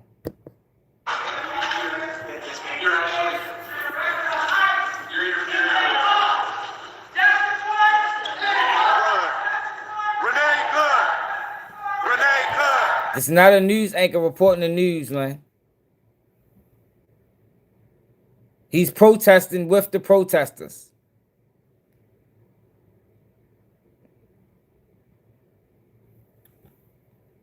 That's why he got arrested.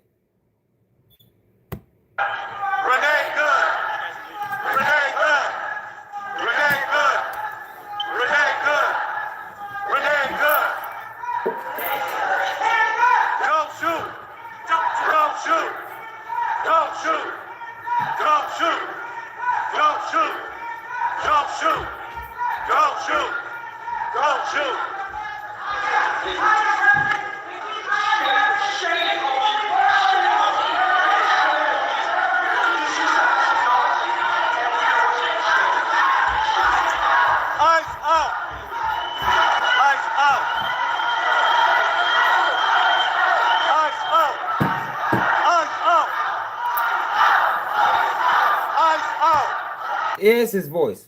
Yes, that's his voice. So this narrative that they presenting is wrong. He protesting. He could have been charged with inciting a riot.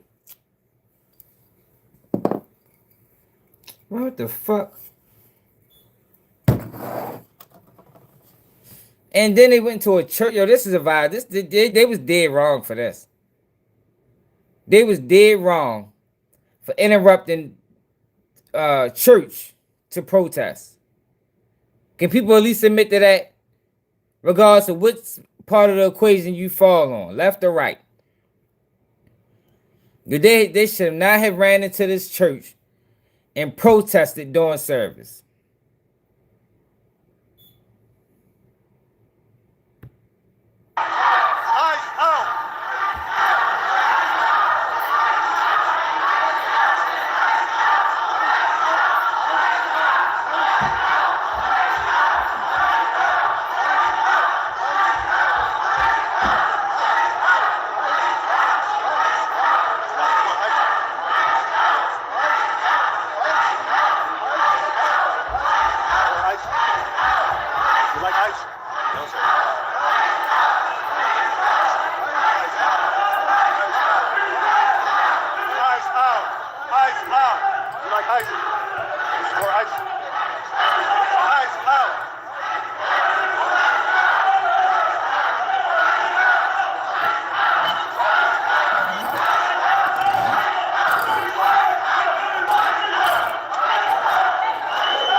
Charles, it ain't the time to be a Republican, man.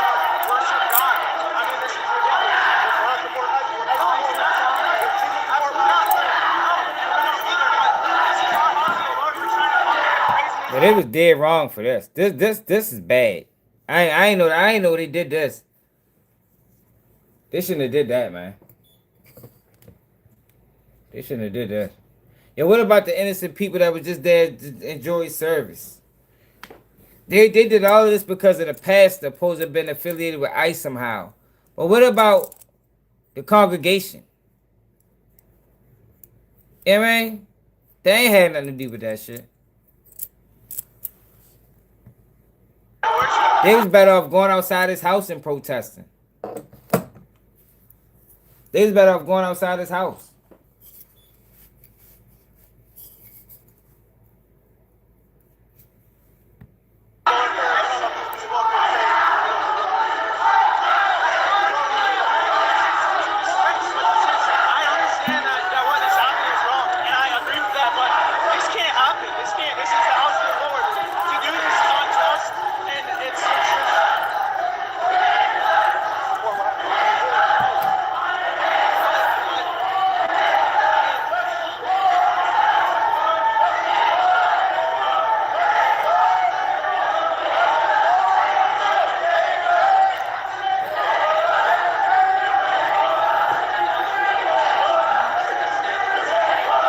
ICE is not the new KKK, Carl.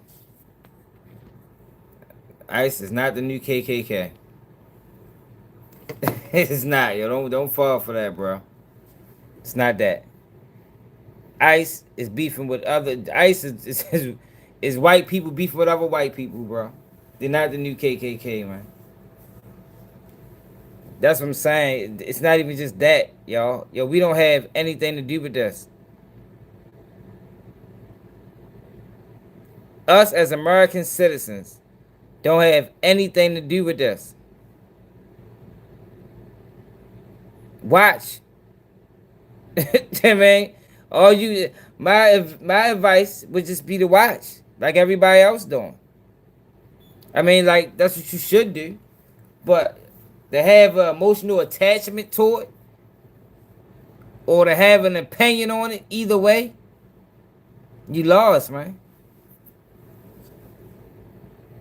And I ain't talking to nobody in particular, I'm just saying in general.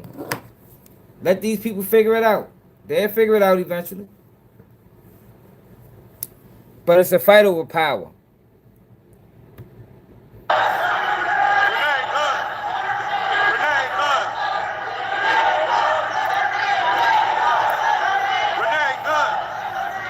It's a lot of Hispanic ICE.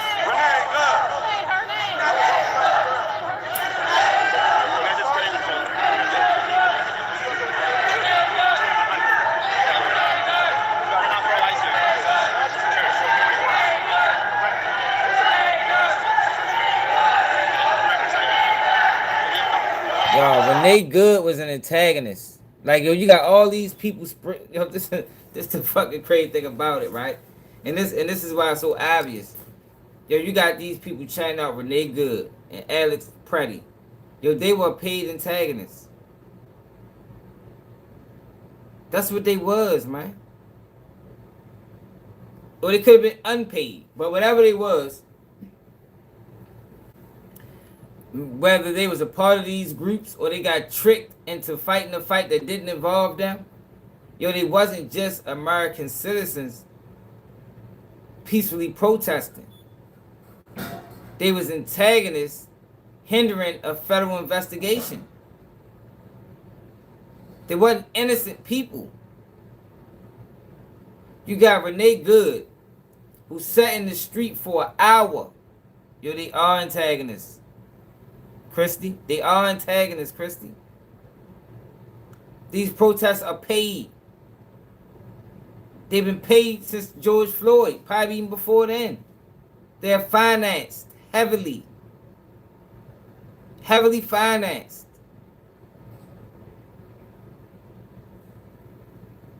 It's like, yo, how y'all don't see it? They all got whistles.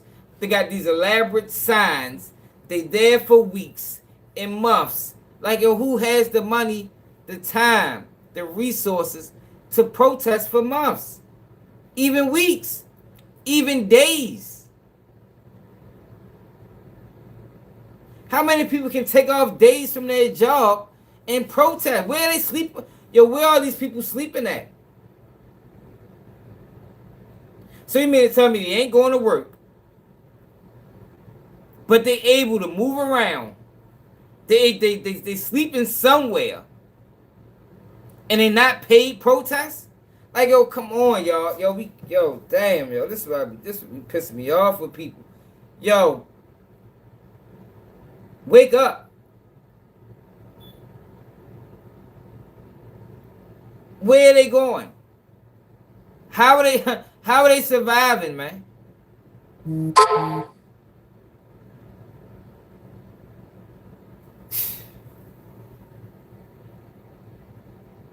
They said he homeless. Maybe they is homeless, man. Maybe the homeless in every city decided to go to Minnesota and protest. Maybe they retired. Maybe they are on their days off. Who knows? Yo, but I don't think that's likely. You know, it's a possibility. You know, we can make homelessness a possibility. We can make retired a possibility. We can make on their days off, they don't want to sleep. They don't have to sleep on they don't have to get rest. On their days off, they say, fuck it, I work 3, 4, 5 days out the week. On the weekend, I'm gonna go protest. Yo, maybe that's the case. Yo, but I'm willing to bet that's not. I'm willing to bet you that ain't the case, man. Not for everybody. For a small percentage, yeah. A small percentage of people are getting tricked into going outside protesting for a cause that don't benefit them. Yeah, it is. But most of them, they getting paid, man. They getting paid.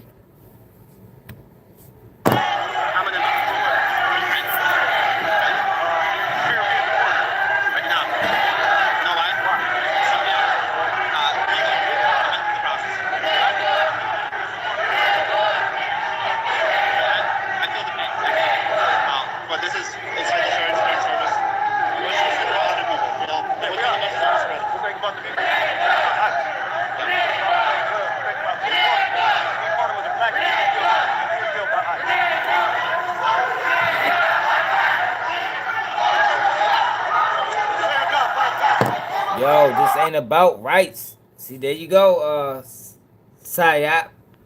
You falling for it. It's not about rights, man. It's not about rights. Yo, when you at war with a group of people, it ain't about rights. These aren't me and you. Or amendments. This not about me and you. Sayap. We are American citizens. We go to work every day. We take care of our kids. We pay our bills. It ain't about us. These people are paid to go to Minnesota and protest and antagonize. They're paid to do this. So what the right did was paid ICE to fight them. I can't explain it no other way.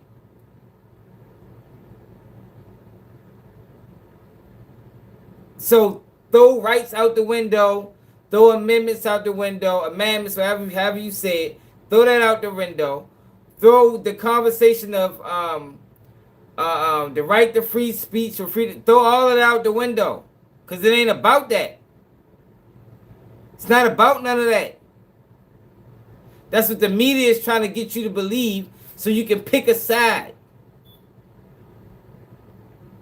It's about a beef that these people got over power. That doesn't include me, doesn't include you, doesn't include anybody in the comments, but they're trying to recruit you through your emotions.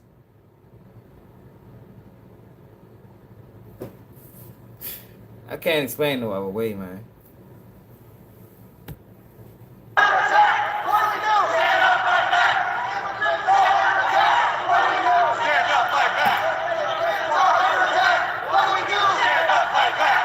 Don Lemon is protesting. He's not an independent journalist.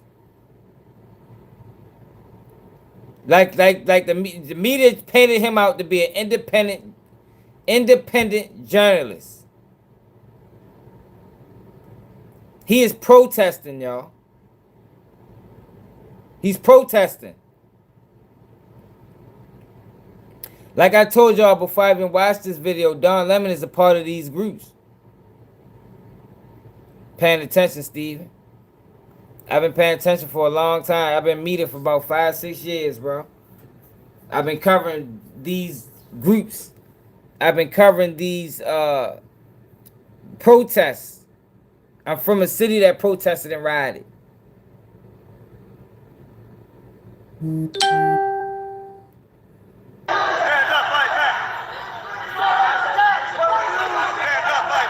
Man, you better vote independent.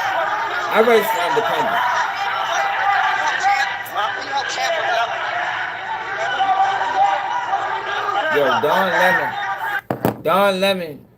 Yo, Don Lemon wasn't arrested because of this. Don Lemon wasn't arrested because he decided to protest at the church. Don Lemon was arrested because Don Lemon chose a side. And the side that Don Lemon chose was a part of the side that character assassinated Donald Trump. Donald Trump arrest, or this situation is being used to arrest Don Lemon. They're using this situation to arrest Don Lemon. But Don Lemon wasn't arrested because of this situation. Do that make sense to people? Don Lemon was arrested because Don Lemon chose a side. Now, he made it easy for them because he broke laws with this. But this is not why he was arrested.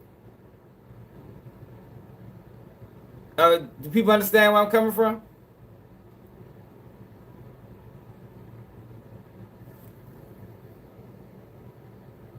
Alright, I just want to make sure, JB. As long as somebody get it.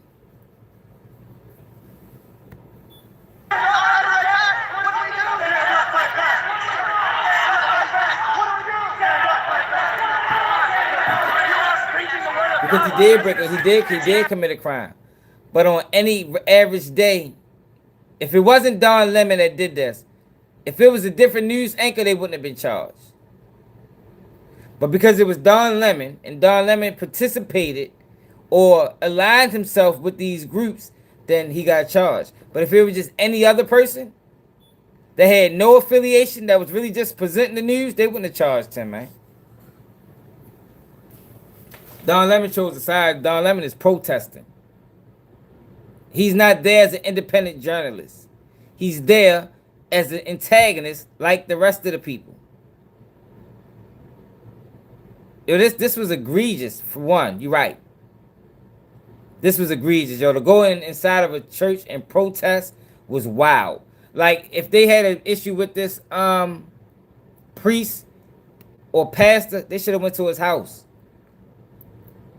You know, they do that sometimes. You know, I've seen them go to Nancy Pelosi house or, you know, some of these politician houses to protest.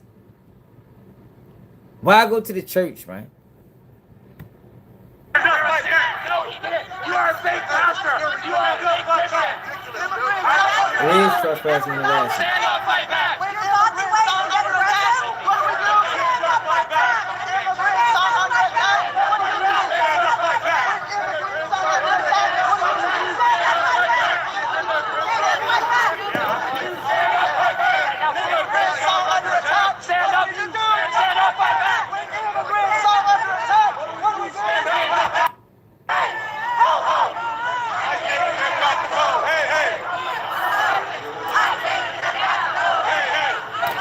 Yo, I'm telling residents of Minnesota, yo, get these people out of y'all city. That's what I'm telling the residents of Minnesota. Get these people out of y'all city, and I guarantee ICE will leave. I guarantee you. Not leave, but the presence wouldn't be it wouldn't be this confrontational. The antagonist was there first.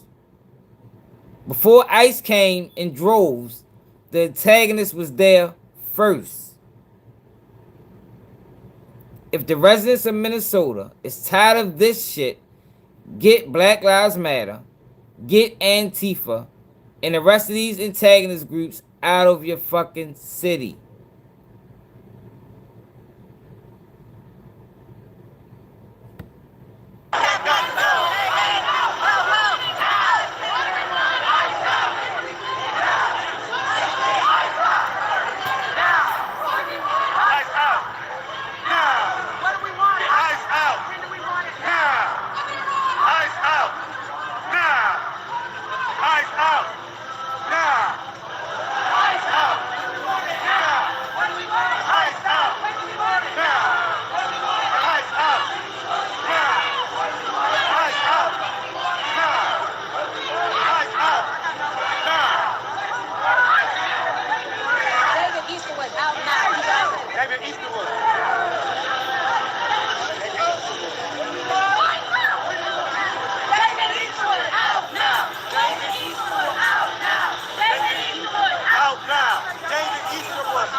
That's fucked up, yo. They can't even pray in peace.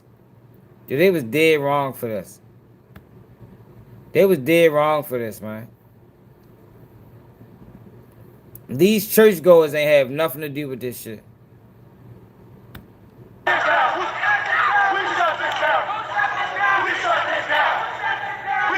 No, y'all, because they embracing the fight, Charles. They don't want to do that. They want to fight them. They want to fight them. What the residents of Minnesota need to do is go in the fucking house and let these people do what they gonna do. They're not gonna leave and come back because they want to fight. That's the goal. The goal is to fight. You get what I'm saying? They don't want to leave and come back. They want to engage with these people. That's why they killing them, man. And getting away with it. Nobody's getting charged for none of these murders.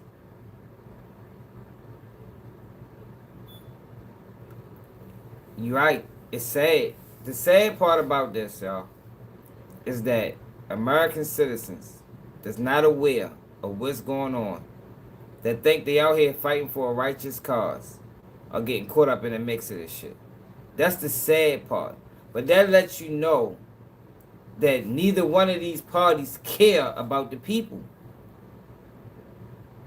Whenever they can manipulate you, knowing that You fighting for something that they're not even fighting for.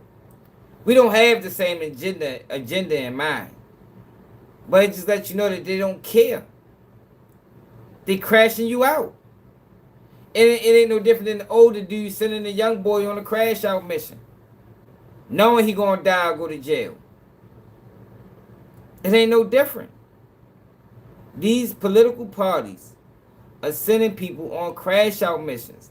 You going out there unaware, thinking you fighting the righteous cause, but you're not. You just a soldier. You just a soldier at battle, a soldier at war that could die behind this. You could be a casualty of war, thinking that you fighting for a righteous cause, but you really ain't.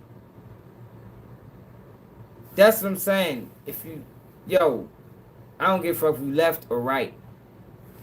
Emotionally detach yourself from this situation.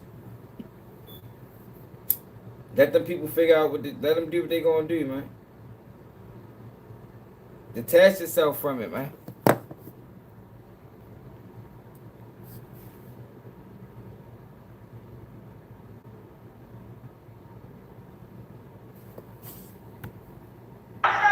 We shut this down. We shut this Look. down. We shut this No, down. Don Lemon wasn't no journalist this day. It is gonna get bad, it's gonna get bad, cause they ready to start killing people. It is gonna get bad. It's gonna get worse. I'm trying to save lives in Minnesota, man. If you from Minnesota, don't go out here and protest. Do not go out here and risk your life or risk your freedom for nonsense.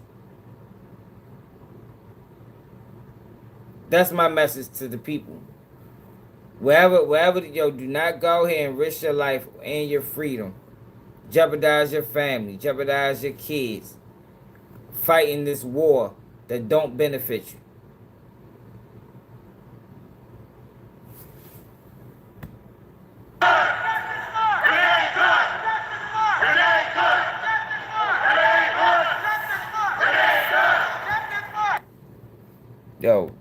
Look at Renee Good. Look at what Renee Good did. Look at these people, y'all. This is what they protested for. This is what they protesting for, y'all. What?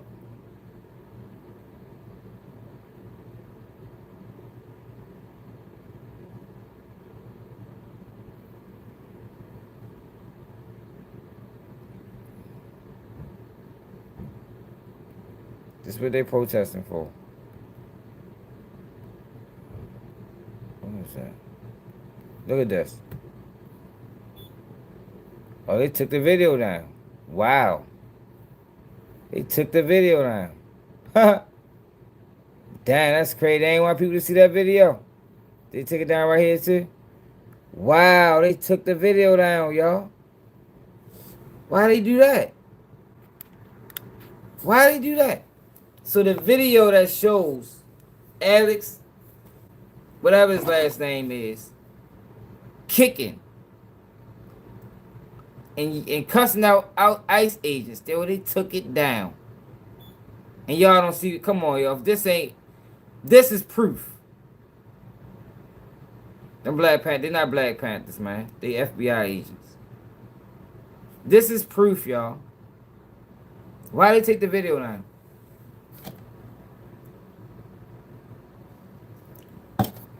They took the video down. They took it off Instagram.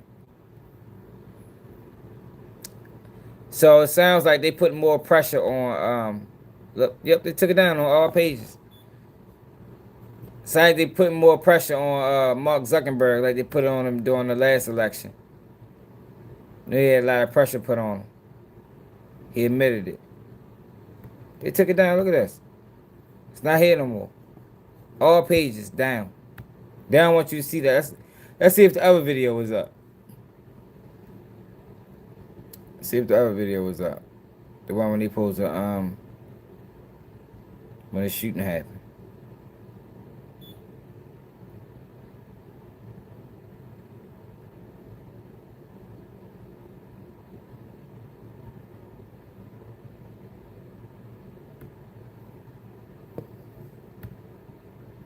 They took all the videos down, y'all. They took all the videos down. Wow.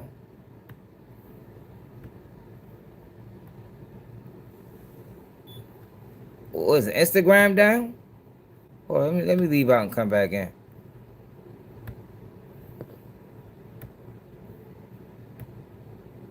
Let's try this again.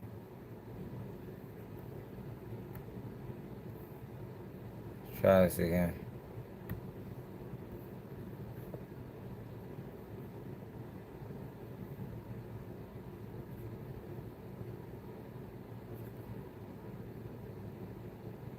Try one more time, see what happens. Oh no, here you go.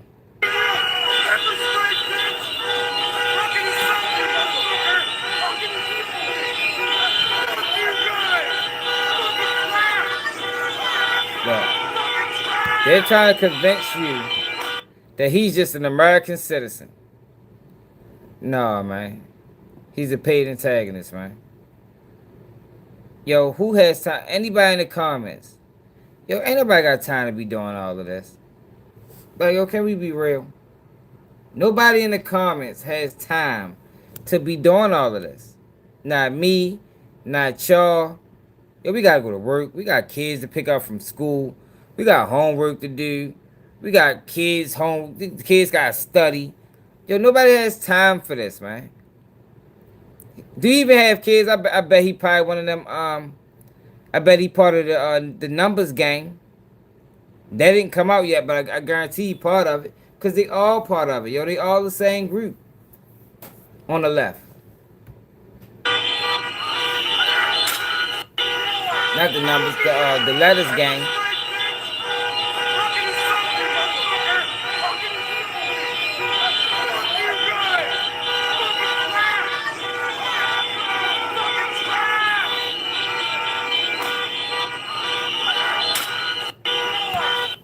Look at this, y'all. Y'all think he just so this is what they protesting for. Him and her. Let me show you the other girl. But mainstream media is trying to convince you that these are mainstream media. January 13th in Minneapolis, showing a man who appears to be Alex Preddy interacting with federal immigration agents 11 days before Border Patrol shot and killed him. Our footage was analyzed by the BBC, whose facial recognition technology confirmed his identity to a 97% degree of accuracy. On the morning of January 13th in Minneapolis, showing a... Yeah, they cut the video short. All the videos got cut short. So they didn't take them down, but they cut them short.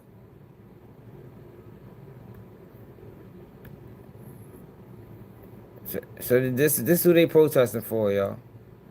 Whatever girl at. Renee Good. Renee Good sat in the middle of the street for 8 minutes. Obstructing traffic.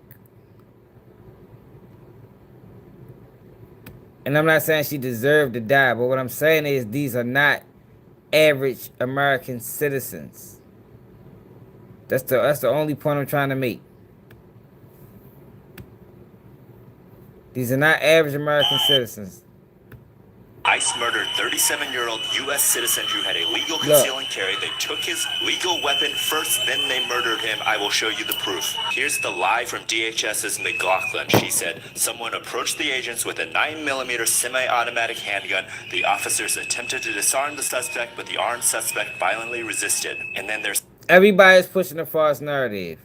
The right is pushing a false narrative, and the left is pushing false narratives. Stock line. Fearing for his life, the agent fired defensive shots. Here's the video of what happened before the shooting. The victim did not have his weapon out. His weapon is concealed inside his waistband. He is trying to help this person that they just pushed to the ground. He's not attacking This person.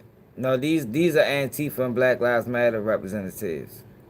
They're not like me or you. These are people that's paid to go out there and protest. Why we haven't heard from these people? Y'all don't think that's strange? For him to have been murdered, protecting these girls, why we haven't heard from them?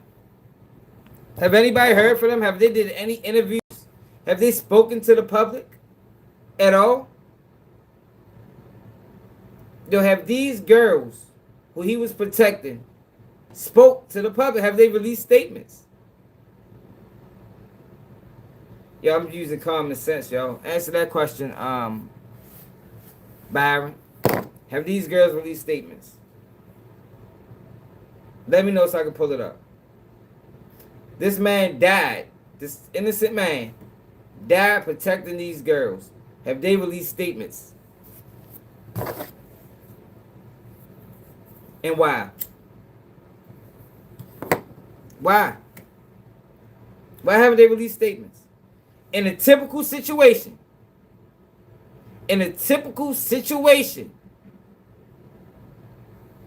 when they release a statement, like, oh, can people use their brain for, please? I can't think for everybody, man.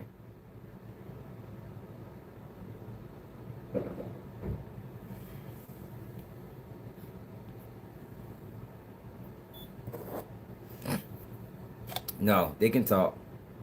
They can talk. They can talk. They can talk, Byron. People do interviews from jail all the time.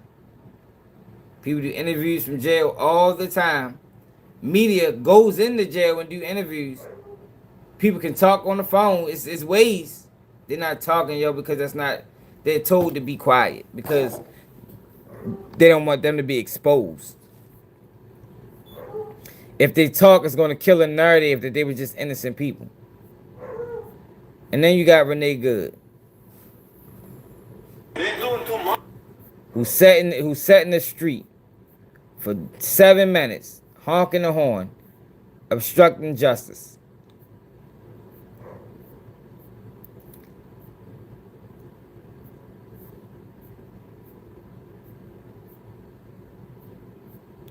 Hold on. But these are the people that they're protesting for.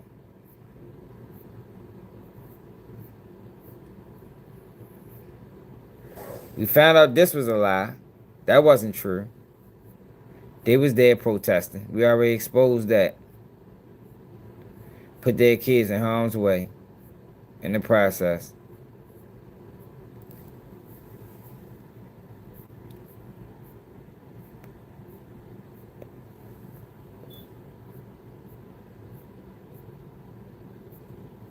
Go too far there.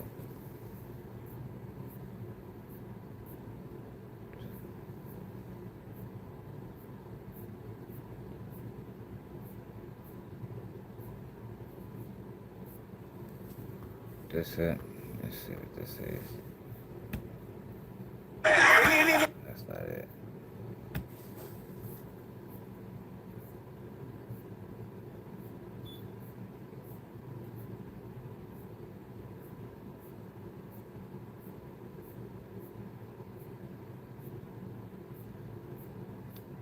Where the fuck is that video at? I can find it. Hold on.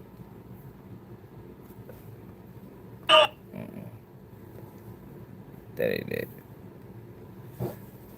Let me find this video real quick. Hit that like button, y'all.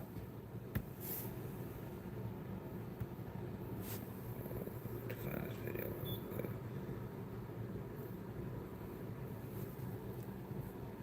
Here it go. Shit. Look at this. Is what they protesting for.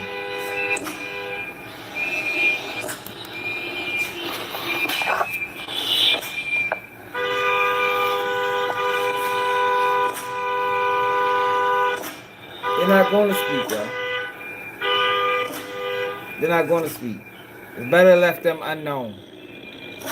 Cause you know, if they speak, know what people gonna start doing. I mean, if they was to give a statement, you know what people gonna start doing? Digging into their history and see who they really is. And that's gonna expose the lie. That's why they're not gonna speak.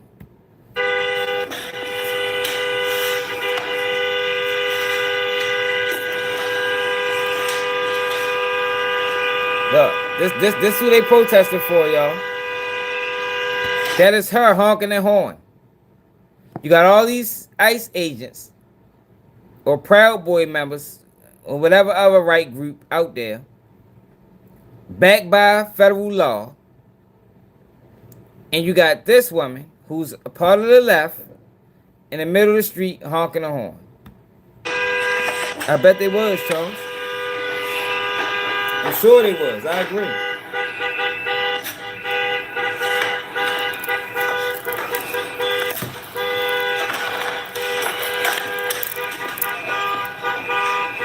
Look, y'all think this is an average American citizen?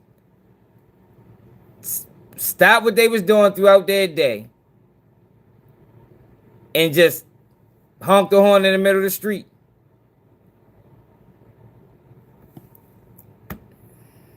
Y'all, that's what y'all think.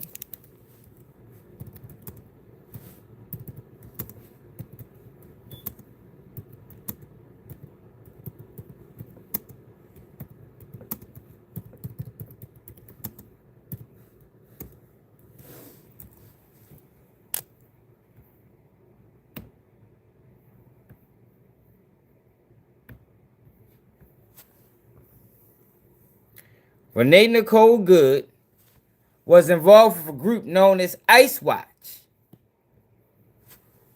How many of y'all knew this? What the fuck just happened? Which is dedicated to monitoring and disturbing immigration enforcement operations. She reportedly followed ICE agents to multiple locations, obstructed traffic during enforcement encounters. The group operates informally, often using social media and community networks to alert residents about immigration raids.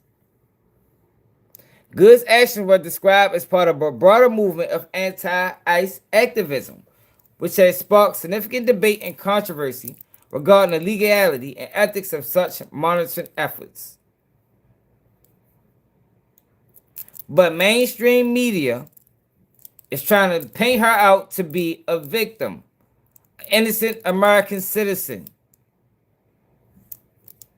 reserving her right to protest. It's a fucking lie, man. She was a paid antagonist, just like the rest of them was.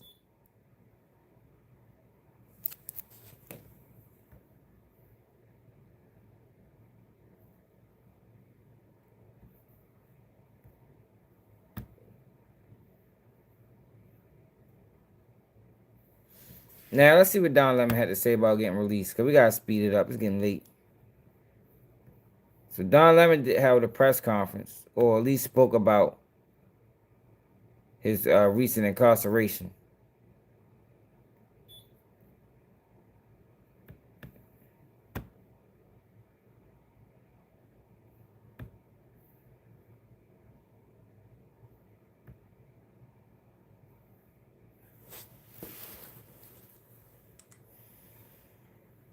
Take you back out to Los Angeles. We see Don Lemon walking out.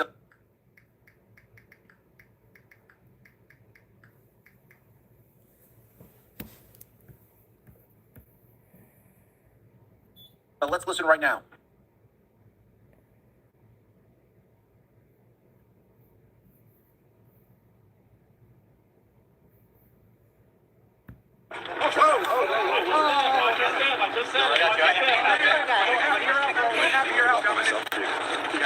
Step coming up. Step coming up. Watch this stand. What are you doing?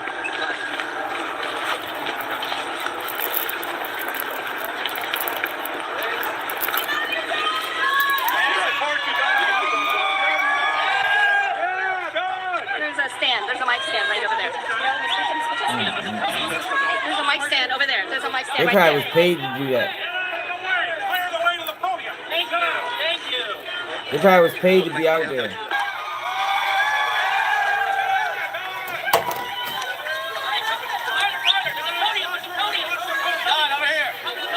They treat him like he's a whole fucking celebrity.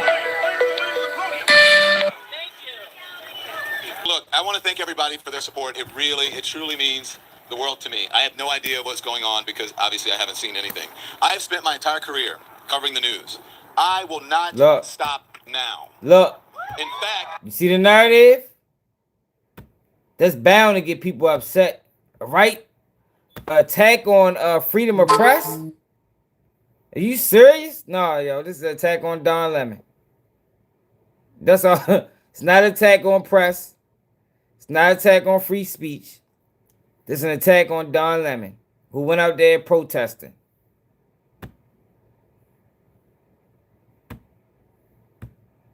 Stop now. In fact, there is no more important time than right now, this very moment, for a free and independent media that shines a light on the truth and holds those in power accountable. Again, I will not stop now. I will not stop ever. Last night, the DOJ sent a team of federal agents to arrest me in the middle of the night for something that I'd been doing for the last 30 years, and that is covering the news.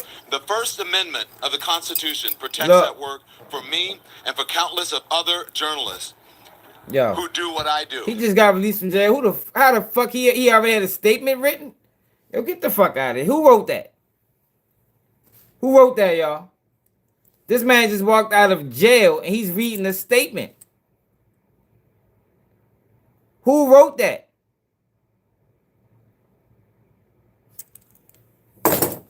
Man, come on now. Let's go back. Yo, he just got released from jail. What is he reading? On his phone. This is when he got released. He just got released right here. Look. He just got released. He coming out. Look. He walking out of jail. He walking out of court. You know, you get released from court.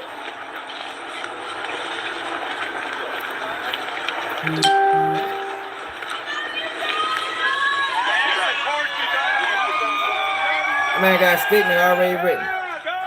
There's a stand. There's a mic stand right over And his statement, it lines up perfectly with the narrative that they've been pushing on the news the whole time.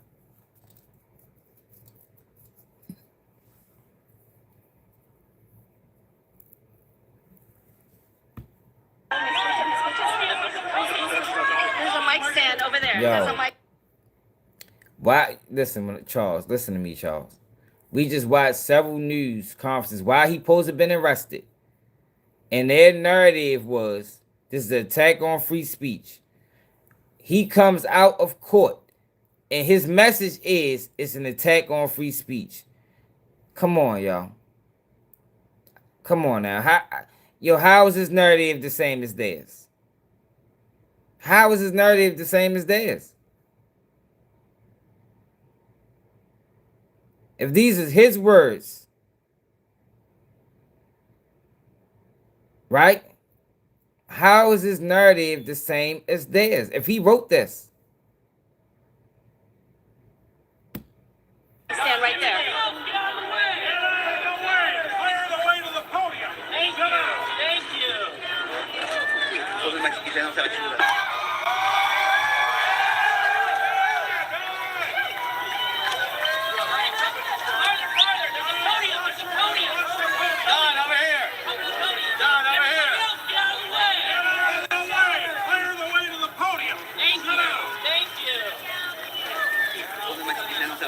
I need sunglasses. Good, I'm good. How are you? Wow. Can everybody hear me? Are you guys set? Yeah, them people are paid to be there, y'all. So Most look, of them. I want to thank everybody for their support. It truly means the world to me. I have no idea what's going on because obviously I haven't seen anything. I have spent my entire career covering the news.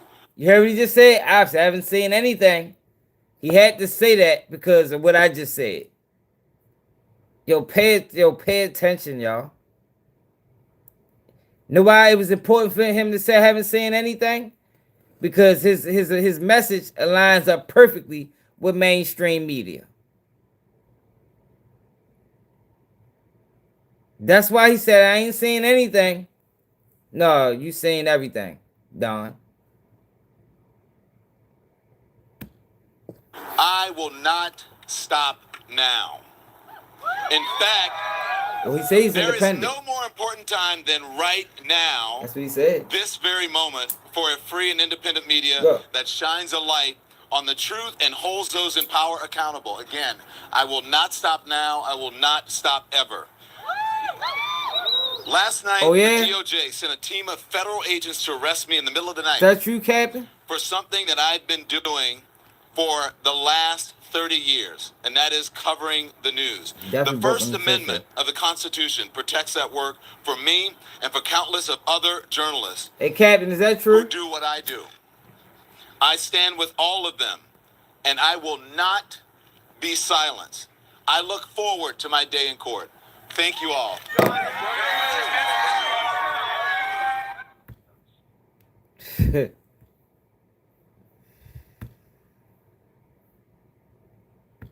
Courthouse, and I would say just after. All right, Don Lemon speaking out just after getting out of federal courthouse and speaking out after his arrest, saying that he will not stop reporting. And again, we wanted to bring you always the very latest. We're learning this from Fox News' Brooke Taylor, saying former CNN anchor Don Lemon just made his first appearance in federal court in LA. This ain't about MAGA, y'all.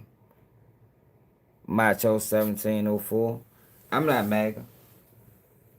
I don't think you should be MAGA either, or Democrat. I think you should fall back from all of it. Or you being tricked. Without bail, which we just saw there, and his next court appearance is at a federal court here in Minneapolis on February 9th there. So we will definitely be keeping an eye on it for you all. Here's the CNN response from CNN. Look at CNN response. See, when you say things like First Amendment is under attack, that's going to make people upset. That's going to make people want to fight because nobody wants their First Amendment under attack. But no, it's just Don Lemon, y'all. Nobody's First Amendment is under attack. Well, First Amendment been under attack, but for this conversation purposes, nobody's First Amendment is under attack. Don Lemon is under attack because Don Lemon participated and aligned himself with these left groups that's fighting against the right. And public relations saying the FBI's arrest of our former CNN colleague Don Lemon raises profoundly concerning questions about press freedom and the First Amendment. The Department of Justice already failed twice to get an arrest warrant for Don and several other journalists in Minnesota, where a chief judge of the Minnesota Federal District Court found that there was no evidence that there was any criminal behavior involved in their work. The First Amendment in the United States protects journalists who bear witness to news and events as they unfold, ensuring that they can report freely in the public interest, and the DOJ's attempt to violate those rights is unacceptable. We will be watching this case closely, as will we right here on Live Now from Fox.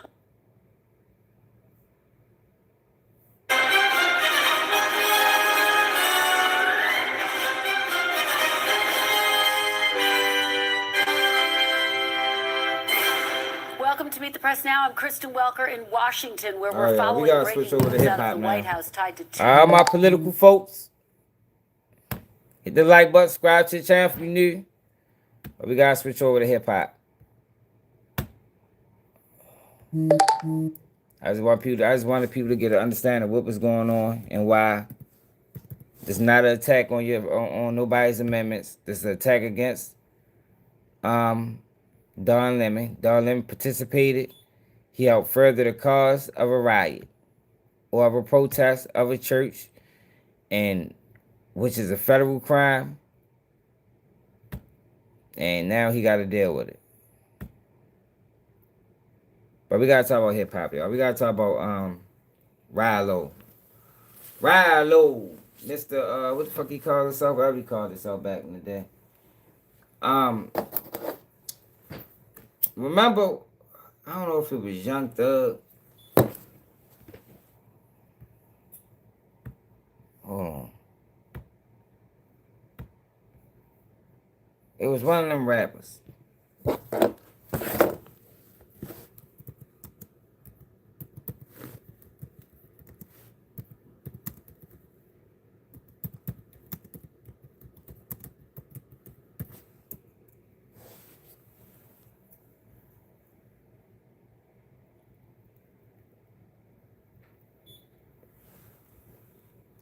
think it was Young Thug.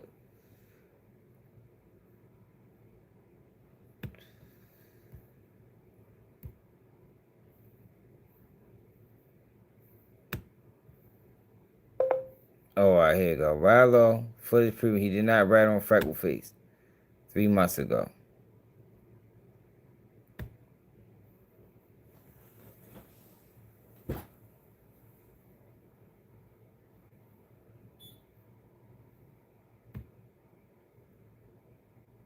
I think Roscoe Dash, Pee-wee Roscoe exposed, said Ralo snitched on Freckle Face Sean.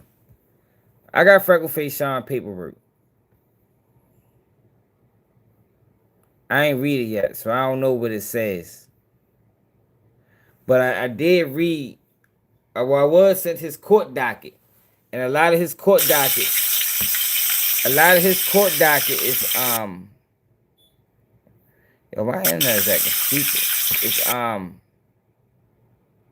sealed.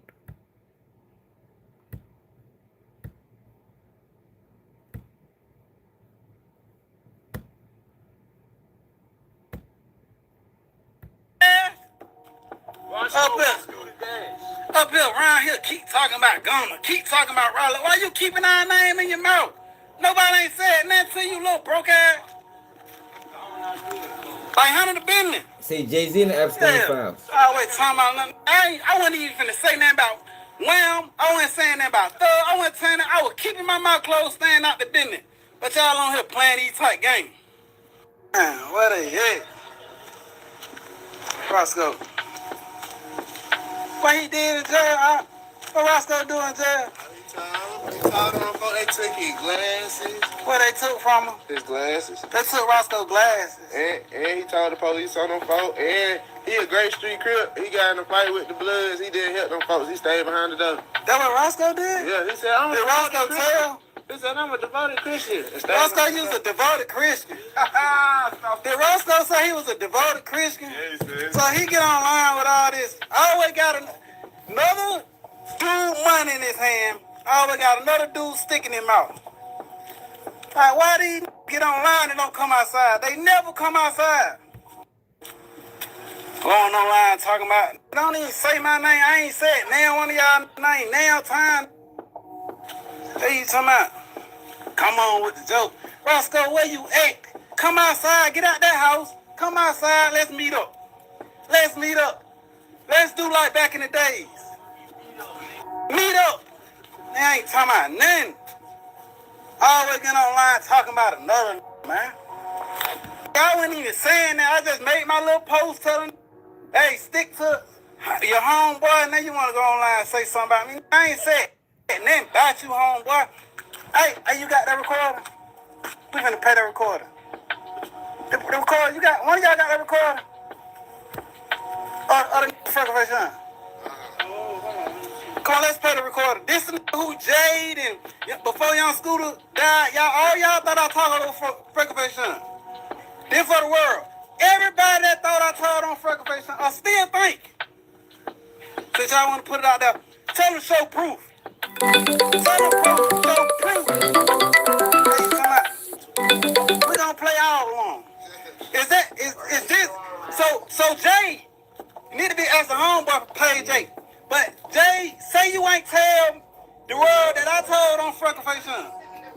Now we got some real ones over there on Big Fat. Now tell me, everybody that's in the street, everybody in the streets of Atlanta, tell me that Ralo Falcon told on Freckle Face Sean. You saying free Freckle Face? Yeah, let's free Freckle Face. Yeah, you. Come on, we gonna play it. When you guys talk on the phone to your people, we gonna let them get on here and we gonna play it. Homeboy just went to trial. Ralo ain't go to trial not one day. Not one day. Now everybody from Atlanta that's running around here whispering like they got some tea on me saying I told on Freckle Face Sean. How about I show y'all the video, the audio? This ain't AI. This is not AI. And we gonna go ahead and going ever. Nah, we can fight right here. Where the audio at? Everybody in the world saying I told on Freckle Face Sean. Come on.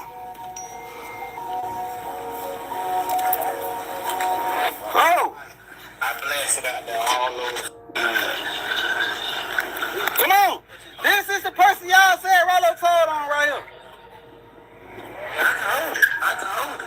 This is Freckleface Sean. Oh, y'all want to post it on my page? Because you know I get on that. Oh, man. Oh, I've been laying on it. I've been laying. Say I told on. Yo, let him talk, man. God damn. What the fuck? You can't hear what he's saying, bro. Let him talk. Say I told on. Go say I told on. And I promise you, wallahi, I'll post this. I'll post it. I'll blast it all over the internet. I kept trying to get you to go back. I don't know what you was saying. Hold up. I don't want y'all to know who. But guess what, dog? I got the whole video. Y'all can't say that AI. You can't say AI. I will show the visual. Don't play with me. Fine, talking about Ralo. I ain't got nothing to do with it. He didn't even post it. Alright, so I got Freckleface Sean paperwork. Alright. Antonio Deshaun Daniels is Freckleface Sean.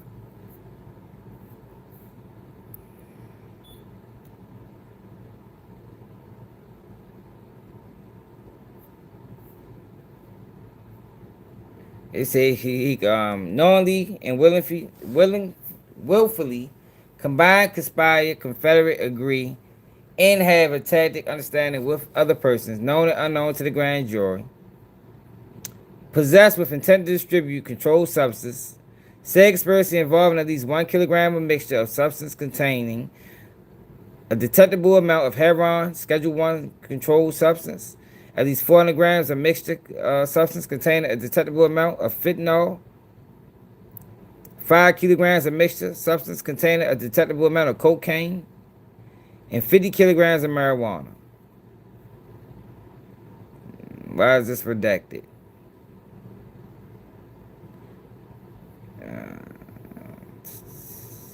Count 2 on or about July 27, 2020. Aided and embedded in others known and unknown to the grand jury, did knowingly and intentionally possessed with intent to distribute controlled substance, said act involving at least 1 kilogram mixture of substance containing a detectable amount of heroin, a Schedule 1 controlled substance, at least 400 grams of mixture of substance containing a detectable amount of fentanyl, 50 kilograms, count 3. So Freckleface Sean copped out to 40 years. Or was sentenced to 40 years. Firearms, a 12 gauge, a model MGG 4 223 caliber rifle, M&P 10 caliber rifle, hella guns, god damn. I ain't reading all that. I wanted to see, I don't think this paperwork tell me. See, these just the counts.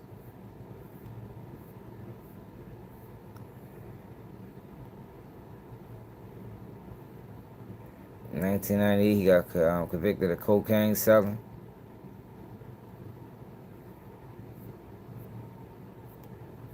See, this not the paperwork, man. God dang, I got hella joints. Count 8. Count 9.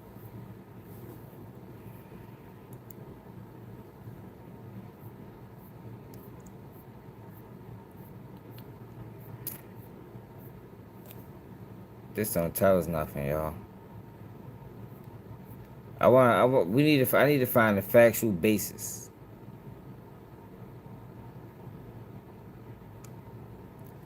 On June 10th, 2020, he transferred $500,000 to individual 1. Individual 1 must be telling. He transferred a deed in Yonkers, another deed, count 14 and 15.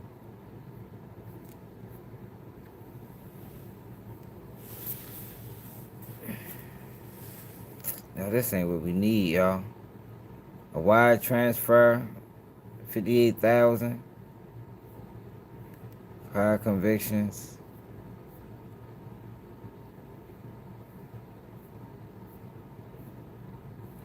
Bank robbery in 1992. Forfeiture. Somebody's name is redacted. Money judgment. Yeah, this ain't what we need, man. This ain't it. Oh, this ain't it. But let me show y'all this though, since we can't get nothing out of that. When you go to Freckleface Sean docket, he called 40 years. Yo, damn near all his cases, all his court dates are sealed by the government. So it's somebody telling. And whoever, I don't know if it's Ralo, but whoever is telling, the United States government is doing their best to seal everything. Sealed.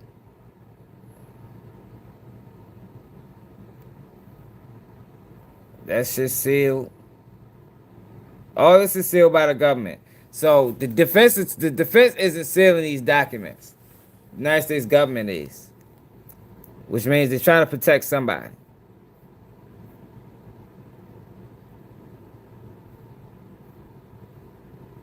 Motion to unseal.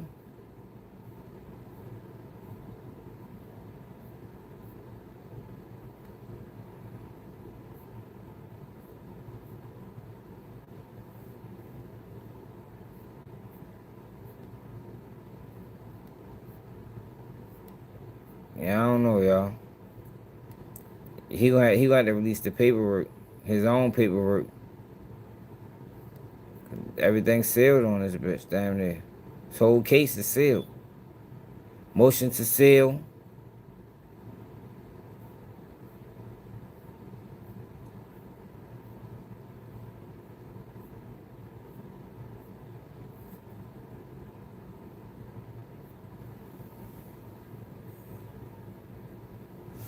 He already called his time.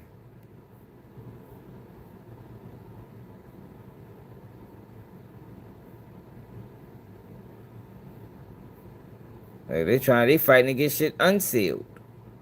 But the government, every time they file a motion, they sealing it. Motion to unseal second superseding indictment.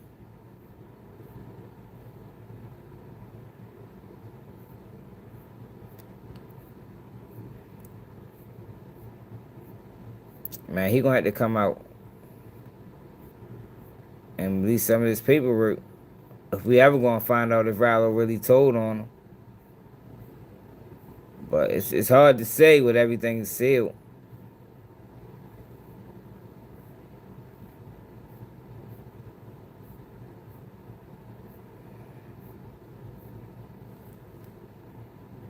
Man,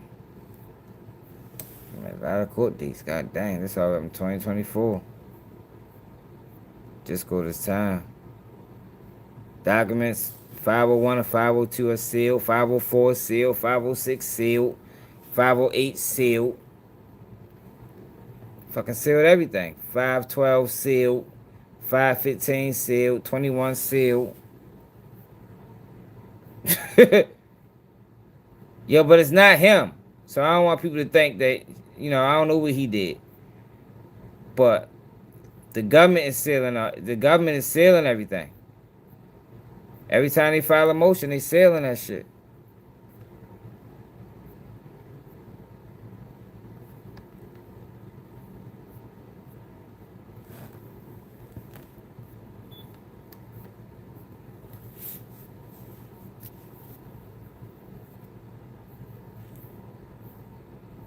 Can y'all see that?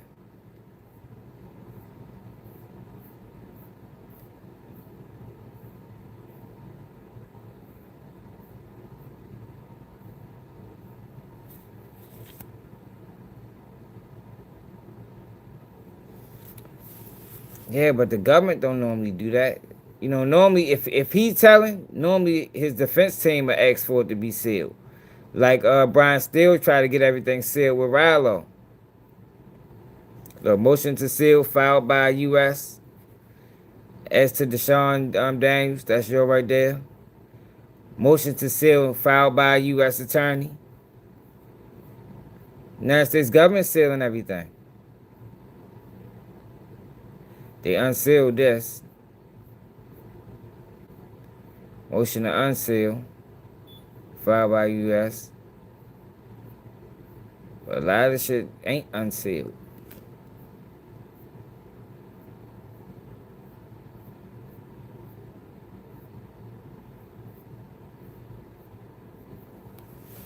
Yeah, so I don't know, y'all.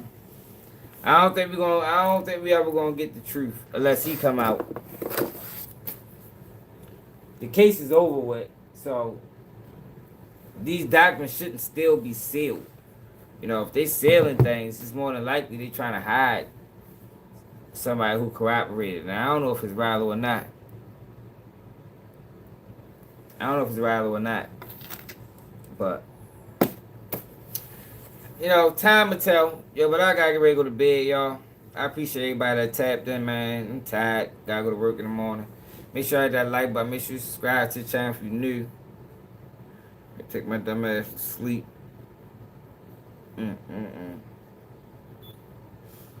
Make sure you hit the hype button. Make sure you share the live. It's another day of Keep It G News, and I'm out. Appreciate it.